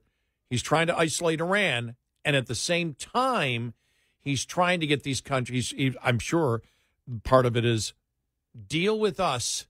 Would you rather be allies with us or China? Right. Who do you think you get a better break with? Right. Now, the interesting thing is when we get to, for example, just 2 weeks ago, Trump on the entire Ukraine thing. Mm-hmm. Well, if they can't get this done, I'm just out of it. Right. We're just out of it. We're just gone. You got to deal with it, or we're just done with them. Mm-hmm. That was 2 weeks ago. Where are we now? Zelensky asked Trump to be there. Then Putin doesn't show. Mm-hmm. And now Marco Rubio yesterday saying the only way this will get solved is Donald Trump negotiating directly with Putin. Mm-hmm. It's a big change. Mm-hmm. I think, I don't think I heard a couple of weeks ago when he said that, and J.D. Vance echoed that sentiment. Maybe we just need to know when it's time to walk away. I think that was aimed at Ukraine. I think that was aimed at Zelensky. If you're serious about this whole thing, then you better show you're serious. But Putin is going to have to be there or nothing happens. Obviously now, and the administration knows it, this is Putin not wanting a deal. Oh, yeah, which I believed has been the case all along. Yes, I agree. 866-90-RED-I. Get in touch with Red Eye Radio, toll free at 866-90-RED-I.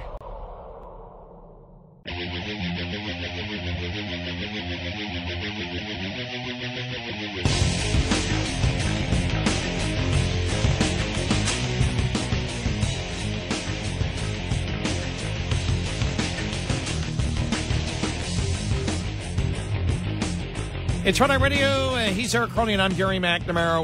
Welcome and good morning. Did you like the talk yesterday? There was talk, especially on social media and other places, about Pete Buttigieg. Pete Buttigieg, he's getting ready to run. He's going to run. He was in Iowa, and he's talking to people, and it all looked good. And then Chuck Todd comes out and says, Buttigieg could be toxic for 2028 due to his Biden ties. And I think it was Mark Halperin, because these are Democrats that are pounding on him for some reason. And Mark Halperin saying, there's not one thing he did right as transportation secretary. Right. Mark Halperin saying it. Right. And it's like, well, yeah, if there's anybody tied to the incompetence of the Biden administration, it's Buttigieg. Oh, yeah. I mean, he's one of the poster children for the incompetence. I know. Horrible transportation secretary.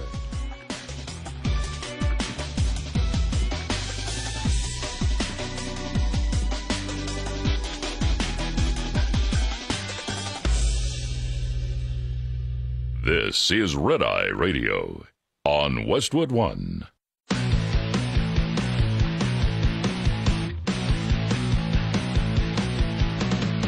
Now, it's Red Eye Radio.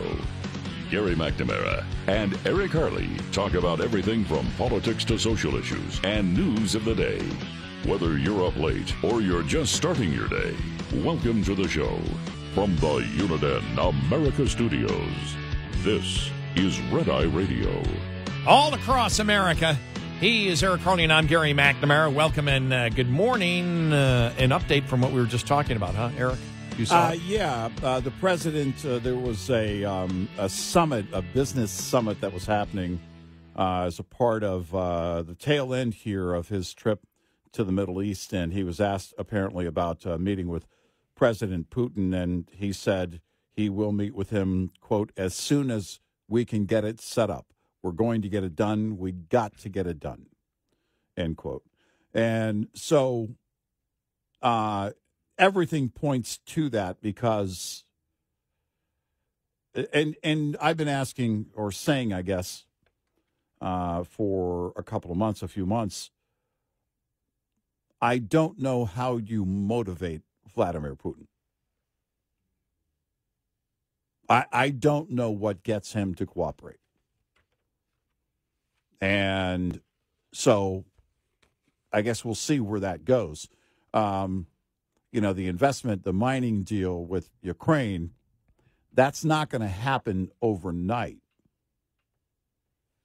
So you see this as an urgent situation because Putin has been relentlessly going after Ukraine. And he'll continue that, which kind of tells me he is wanting something. He's wanting some kind of response here, and I don't think it's a military response. So what would that include? And I can't tell you that. I don't know. It would, for him, I think it's going to be nothing short of, well, we're moving our border. This is now going to be our border. You're also not going to say anything at all about Crimea. We're going to leave all of that intact. So we're, and which is something Zelensky is not going to want. Of course they want to keep their border intact. Well, it's interesting because the president just 2 days ago gave the speech that the United States isn't into nation building, and initially on and we talked about it 2 weeks ago. If they don't get this done, if Zelensky and Putin don't get this done, we're going to walk away. And the accusation that Trump is an isolationist. Well, if you look at it, it may not be the typical nation building, but we all know that Trump did the mining deal. We know why he did it. There are two reasons. He did it, and they admitted it. The first reason, okay, they can pay for some of the military stuff we're giving them. They can pay us in order to help, protect them. But it also puts the United States, we have skin in the game. Yeah, there's people over there, whatever, and they admitted it. This was basically to show Putin, we're not going to challenge you in a way of saying we're going to provide all the weaponry to them and we're going to defeat you. They're simply saying we're doing business in there, so you better be careful what you do. And then with Trump, and I guarantee J.D. Vance is not in favor of this. Right. Because this gets to the whole point that the United States should not be directing what goes on between other countries. But the reality is that's how powerful an effective president of the United States is. Yeah. And you see the clout. There was a couple of stories yesterday. I'll find what the Democrats saying Biden could never do this. A Democrat could never do what Trump is doing. Some of these were, in fact, Biden insiders. Biden insiders, going, this is unbelievable, right? What Trump is doing. Yeah. Well, you take that, and the reality is the United States needs to stay out of everybody's business, but when push comes to shove, the United States is who they go to. Yeah. And in this case, when Zelensky said, we need you here. Yeah. And then he said, well, I'm going to send Rubio. And then Putin doesn't show up, and then Rubio comes out and says, and I knew it. When Rubio came out and said it, Rubio is not like anybody else in the administration that may speak before the president does. Right. When he said that, I went, oh, my gosh, the president's going to get involved. Because I didn't expect that a week ago. I didn't expect that 2 weeks ago, that Trump would be, okay, fine, we're both of us is sitting down. I need to be there with Putin. It's me and Putin will solve this problem, but I'm needed to solve this problem in Ukraine. That was not the administration's narrative. when they got into office at all. Yeah. That was not the administration's narrative when they were sitting down with Zelensky. Right. By the way, I'm not criticizing the administration for it. It's a compliment saying, okay, Trump realizes, I believe at this point, the clout and the influence that he can have. Yeah, right. And when Zelensky asked him the other day, I remember looking at you and going, oh, whoa. Yeah. Whoa. Go ahead. I was just going to say, Zelensky's asking the president, you need to broker this thing for us. Yeah, the New York Post, by the way, already has this story of the Trump and his comments, the president making his comments, as we just mentioned, the quote there, and from the New York Post out of the UAE, President Trump said he wants to meet President Vladimir Putin as soon as possible after the top-level in-person Russia-Ukraine talks fell through. As soon as we can set it up, is the quote. And Trump was hopeful that Putin and Ukrainian President Zelensky would meet in Turkey on Thursday, their first round of in-person negotiations to end the 3-year long war in Ukraine. And, of course, Putin didn't show. He sent his officials instead. Trump was floating, making a stop in Turkey on his way back to Washington to serve as mediator between the two countries. But he said, quote, he understands, end quote, that Putin didn't want to go. I don't think that's saying he understands why. I think he's saying, I've learned that Putin, didn't want to be there. Only the president could clarify that, I guess, because they didn't put an entire quote there. But we're going to get it done. Was that quote from earlier, as he was asked, and because that really became the story. They're on the tail end of this trip to the Middle East, and it is what everybody is watching, because again, and I don't. Just going back to it, I'm confounded as to what you offer Putin, because he's not going to listen to anything short of, we want our border to be here instead of here. I don't know anything else that motivates him. Let me ask you this, though. Was the mineral deal Trump's admission that this thing is not going to end soon?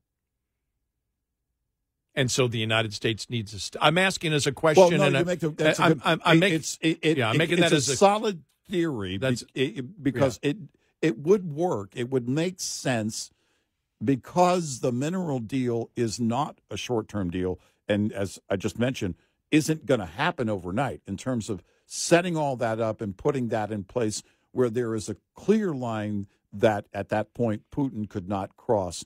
In terms of attacking certain sites or areas that we were part of mining, or that again was in part a United States interest, and that's if it's not going to happen overnight, and that it's not going to happen overnight, then that gives Putin, you must also understand. It stands to reason that you understand this thing's not going to be solved overnight.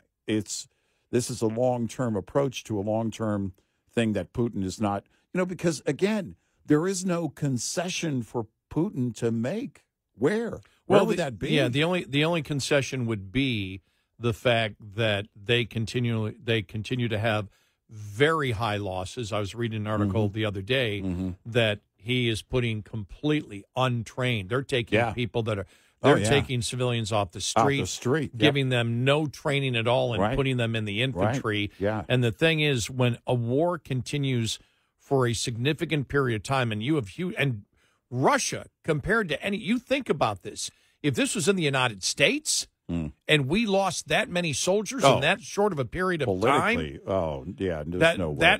That president would be gone. That party would be out of office. There's no way. There's no way. And we know Russia is a different animal, but you're to the point now where every single citizen, and that's what you have to be looking at. This is something that we don't know because a lot of the media isn't over there, but we know we have we know we have spooks over there. We've got CIA people. We got them everywhere, as we know. And they know Trump has information from the CIA as to what the political situation is right there. Yeah. And Trump's taking it to a different, now that Trump is involved in it, he's not mediating it. He's the mediator. No, he's not. No. Trump will be the negotiator. There's good Trump. For Trump, him, he's going to have to carry some kind of leverage against Putin. Right. The only thing it'd be a mediator for is if they came to some type of an agreement. But right now, the imagery of this with Zelensky and everything else is Putin won't negotiate with Zelensky. He's negotiating with, Zelensky's mentor. But Trump. The imagery is Trump is arguing for Ukraine now. It may not be completely accurate, but the fact is Zelensky asked for Trump. Yeah. Yeah. It's not that Trump said, look, you don't know what you're doing. I need to get involved in this. Zelensky came to Trump. So you go from an administration that initially said, you guys need to deal with this. We're not going to get involved in this. We're not getting involved in nation building. We're not going to do it. But in essence, they're getting involved in their own way, which is immersing yourself into that country and, in essence, negotiating for that country. Which means that... Which is, by the way, I think is a good thing and a necessary thing that has to happen in this case. Right. And it means, I think, that the president has to be very clear in terms, his conversation with Putin has to be very clear. Because, and maybe that is it, that if you point out the internal strife and the morale, which is all but gone from everybody under Putin, which is pretty much everybody, you can't rebuild that. How did you rebuild that? In fact, it only gets worse with time. You've had 2 of your top military leaders taken out in recent months. That kind of behavior will continue, by the way. And when that happens, you have other military leaders that look at it and go, I don't want to be next. However this is happening, I don't want to be next. One of the things that typically is the case is with Intel is not only do we have Intel officers that are there, but they're relying heavily on assets that work for Putin. And that is, there's a ton of intel that you gather from being able to use technology and spy through technology and technological means. But you also have to gauge the sentiment, and you have to be able to find those that are willing to turn. And the morale is set that really that's probably not that difficult. Now, they don't want to be found out. It's a very delicate process, but you probably have a handful of them. Well, yeah, I'm sure there's dissension saying, is this whole thing, has it been worth it? The economy. Their economy isn't great at all. Yeah. So over in Russia. So it's how long will they tolerate it? And is Trump playing the long game here the whole mining thing? And when we first started talking about the mining thing, you and I both said, this isn't about the United States getting skin in the game. I know Trump sold it initially as just, well, this is going to pay for the weaponry and everything else, and we need to get back what we put in because we're defending them, but they need to end this war. And you and I both said, we go, nah, this is about, he knows that the U.S. is in there. Then they finally admitted it. A couple of weeks ago, they finally, that's also part of it. And I think that was also a message to Putin that, okay, now this is the wall we've set up. You can't take over. You actually can't win this war because we've got skin in the game. And we're going to choke you out and carve you out as a pariah further and further.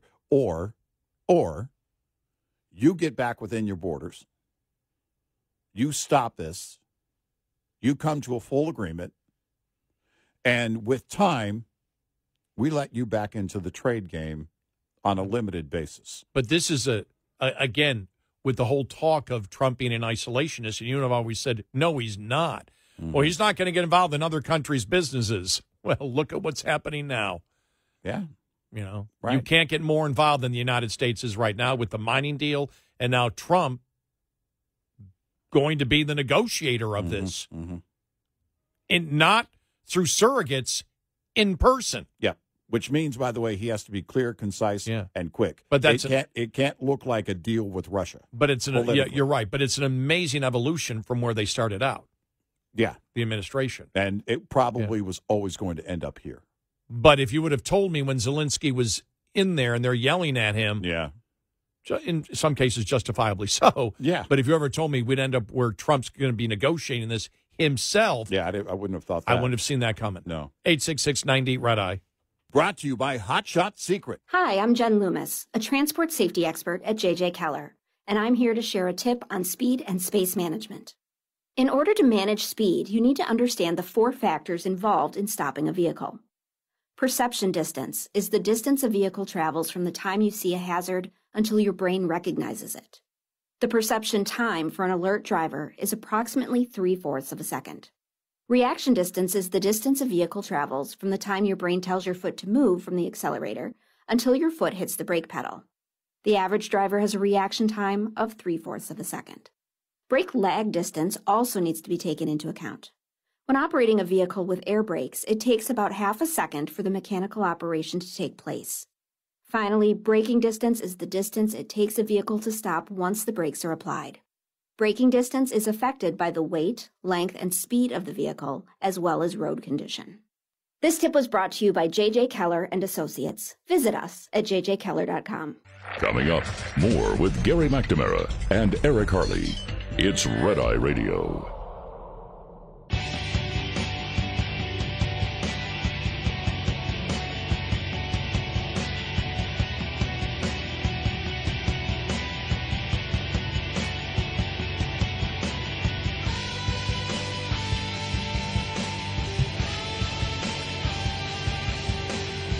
It's Red Eye Radio. He's Eric Harley, and I'm Gary McNamara. You were just reading to me the part of the story of the New York Post about Democrat operatives, and I know I read one story where they went on the record. This is a source story. It's there was one Biden White House aide who confided and said, "quote The whole Middle East trip shows that for a lot of these negotiations, you do really need somebody who has that energy and level-headedness." And then a senior congressional Democratic aide told the Post on Thursday, quote, "It's amazing what can be accomplished when the president isn't effing brain dead." The one White House aide went on to say, quote, "I'm the first one to say I do not agree with all of Trump's policies, especially some foreign policies. But when it comes to showing up and showing strength and power, I think his team and Trump do a really great job." Here's who went on the record. Ned Price, former State Department spokesperson in the Biden administration. He does all this. It's kind of a silence. It's met with a shrug. He has the ability to do things politically that previous presidents could not because he has a complete unquestioned authority over the Republican caucus. I don't know what that has to do with this because they're talking about his Middle East moves. Right, yeah.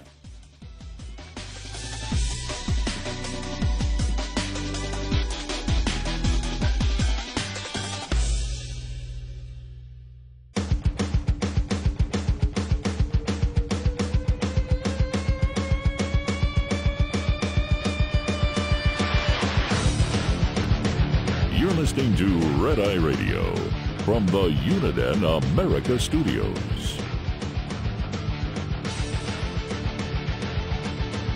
It's Red Eye Radio. He's Eric Harley, and I'm Gary McNamara. Welcome and good morning. You know, one thing I don't think we want to forget is the fact that when you see some great negotiations in the past, things that had happened that people viewed as unprecedented, Nixon going to China, for example, the relationship between Reagan and Gorbachev. People forget this, that, you know, Reagan actually built a relationship with Gorbachev. Yeah. There was a relationship built. Yeah. When you see, for example, Trump over there and you watch him, don't even know who he was introducing, but he was introducing Stephen Miller to someone. He said, this is the guy that runs everything, Stephen Miller, and talking to whoever, I don't know, I don't even know what country he was in. I just saw it the other day. But there's a lot of handshakes, there's a lot of patting on the shoulder, there's a lot of chit-chat going on, there's a lot of friendly stuff going on of building personal relationships. Granted, the Soviet Union, one of the main reasons the Soviet Union fell was because we outspend them on defense. They just couldn't keep up. And our economy was so dominant, and theirs was not. Economically, they failed big time. Communism failed. I don't think it's possible to have that same relationship with somebody like Putin that Trump can have with Putin, that Reagan had with Gorbachev. I just don't think it's possible. It's a different situation. Well, it's the idea of moving forward and moving and making progress versus Putin, who wants to go back. Putin, who wants to go back and wants to a failed type of government, right? And without question, in my opinion, wants to retain his power. Now, what the CIA tells Trump, I don't know. How they view that. I mean, that's one of the great things. We can all speculate what's going on in all of these things, but the one who's probably closest to understanding what Putin's mindset would be the president, from what he gets from the CIA. Yeah. And we don't, of course, have access to that yet until somebody leaks it. No, I'm kidding. But when you see what's going on, it seems like part of the criticism could be, and I haven't seen it, but the part of the criticism could be, well, the president doesn't seem serious. They're laughing, they're joking. That's building personal relationships. It's like, how do you sell anything? If you're a salesperson, you just don't go and you're just not generic salesperson who sells to the generic buyer. You build relationships with them. You build relationships, and then hopefully that builds a little bit of trust instead of no trust at all.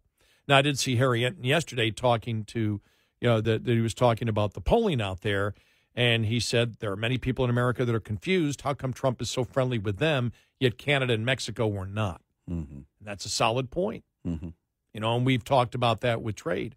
It's interesting that you look at Trump, because it's obvious that he believes that prosperity, that business deals is what will change the Middle East. Nixon also believed that with China. Now China's our worst enemy because we buy so much from them and they don't buy as much from us.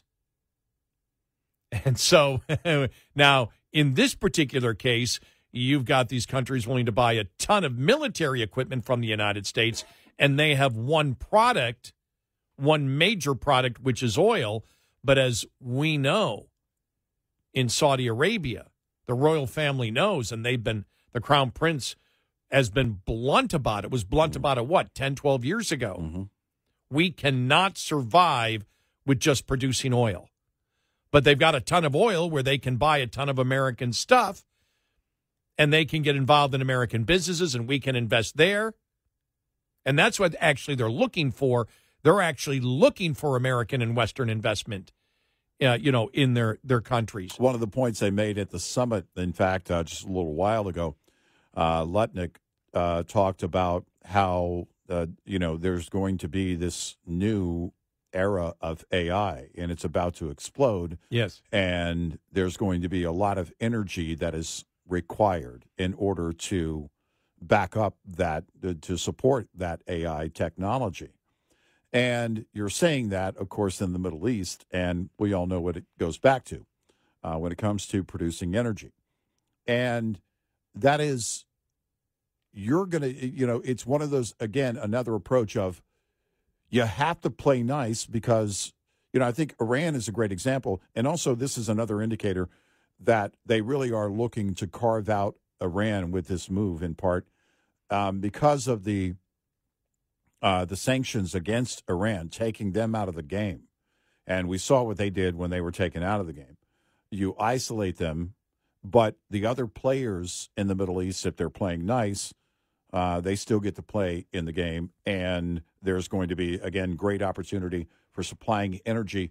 And I think Letnick, obviously focused on the U.S., but really AI, if you think about it, it's going to be this global expansion. It's going to be a massive boom, AI boom, and it is going to require energy for the rest of the world. But the U.S. will say in the future whether or not you get to be a player, and that is going to be based on how you behave in the meantime. And I think that's, one of those points that you have to make. And again, setting that table and saying, look, there is great opportunity for everybody here who wants to play nice. And but I think and we say it's a calculated risk, and not that it can't work. I'm not saying it can't, but remember, and I bring China as an example. The whole goal with China was if you can bring them into capitalism, that capitalism cannot coexist with either Islamic radicalism or communism. Mm-hmm.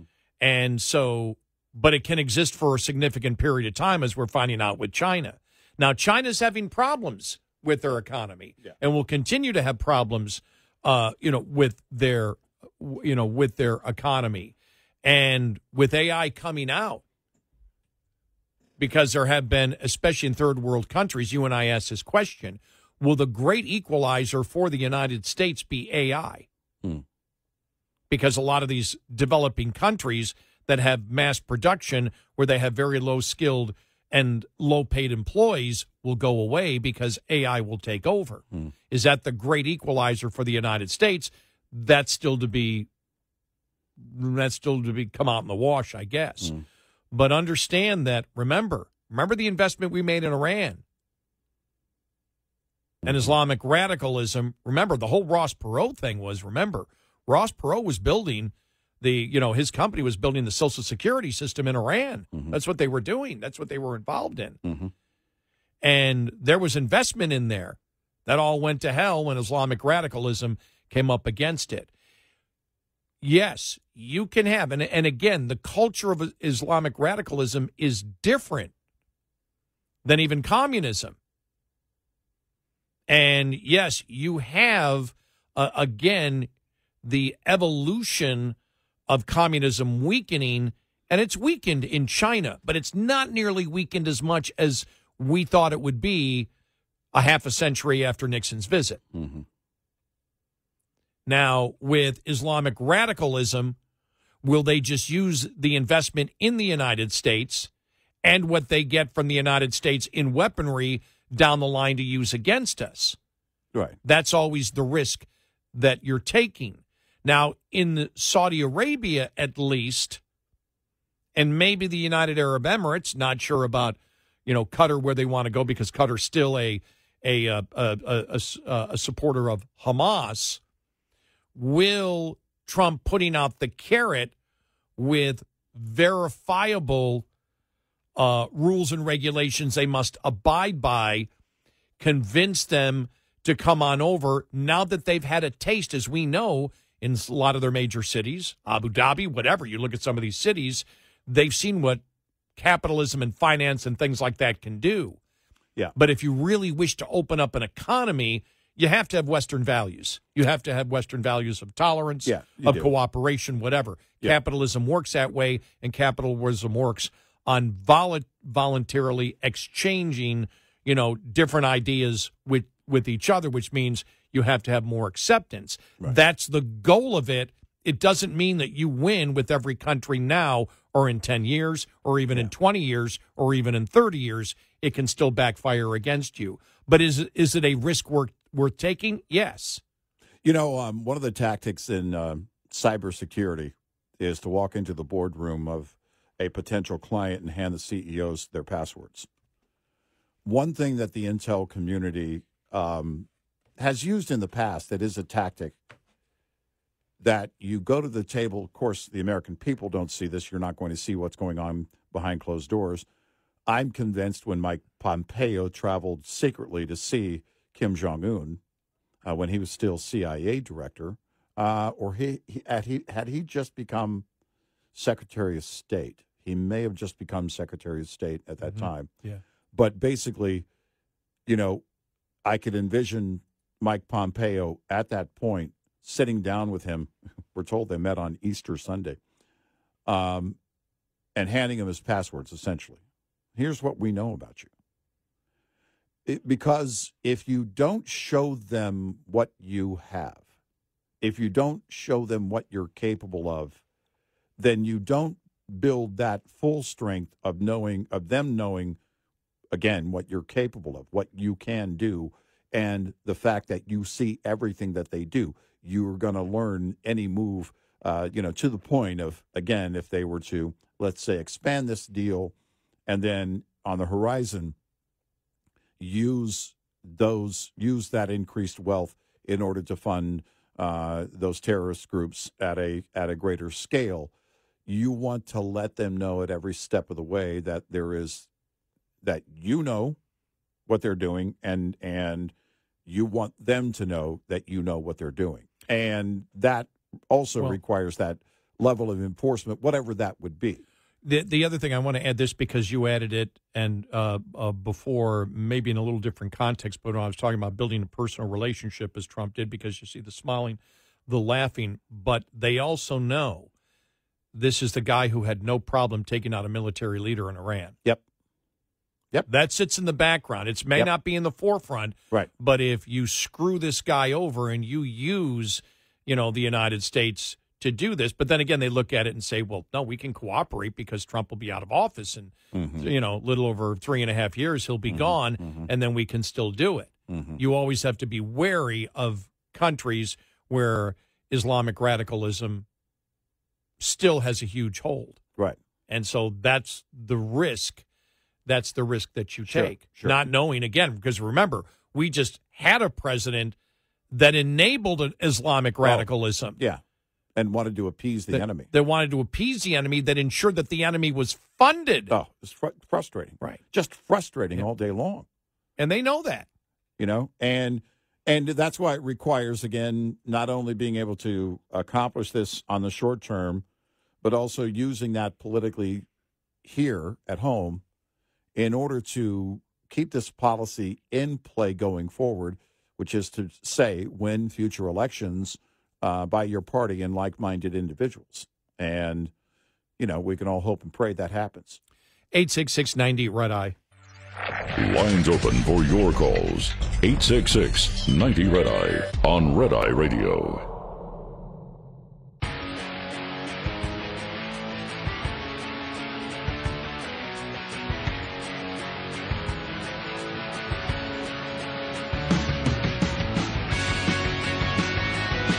It's Red Eye Radio. He is Eric Crowley, and I'm Gary McNamara. Download our Red Eye Radio app today. Why, you say? Our show ends an hour from now, and then it becomes our podcast. That's why. And a lot of people can't listen to all 5 hours because some people have to sleep, and some people go to sleep with us, and some people wake up with us. Some people aren't willing to sacrifice sleep for us. That's okay. That's fine. So we record the entire show. It becomes our podcast. And right after the show, it's up there for you to listen to whenever you want. And if for some reason you can't listen to all 5 hours live, if you cannot listen while we're live. Yeah, yes, that right here. For some reason, in one of our great radio stations, we stream all 5 hours live on our Red Eye Radio app. It's a true trend. I was talking to the guys in our production staff telling me that a lot of folks will listen on the weekends. Friday is a big day. Because people will, and I get this, right? I don't always have time to take in the stuff that I want to take in. But if they don't get that time during the week, they do a lot of catching up on Friday. That's actually, we can see what a great way to get your weekend going. That's right. And we'll end it with, we're doomed. Have a great weekend. We're doomed. They're not going to cut the budget. We're doomed. Coming up, some more audio about the ugly side of the big, beautiful bill. We'll get to that, plus some of the audio from the SCOTUS hearing yesterday. Yeah.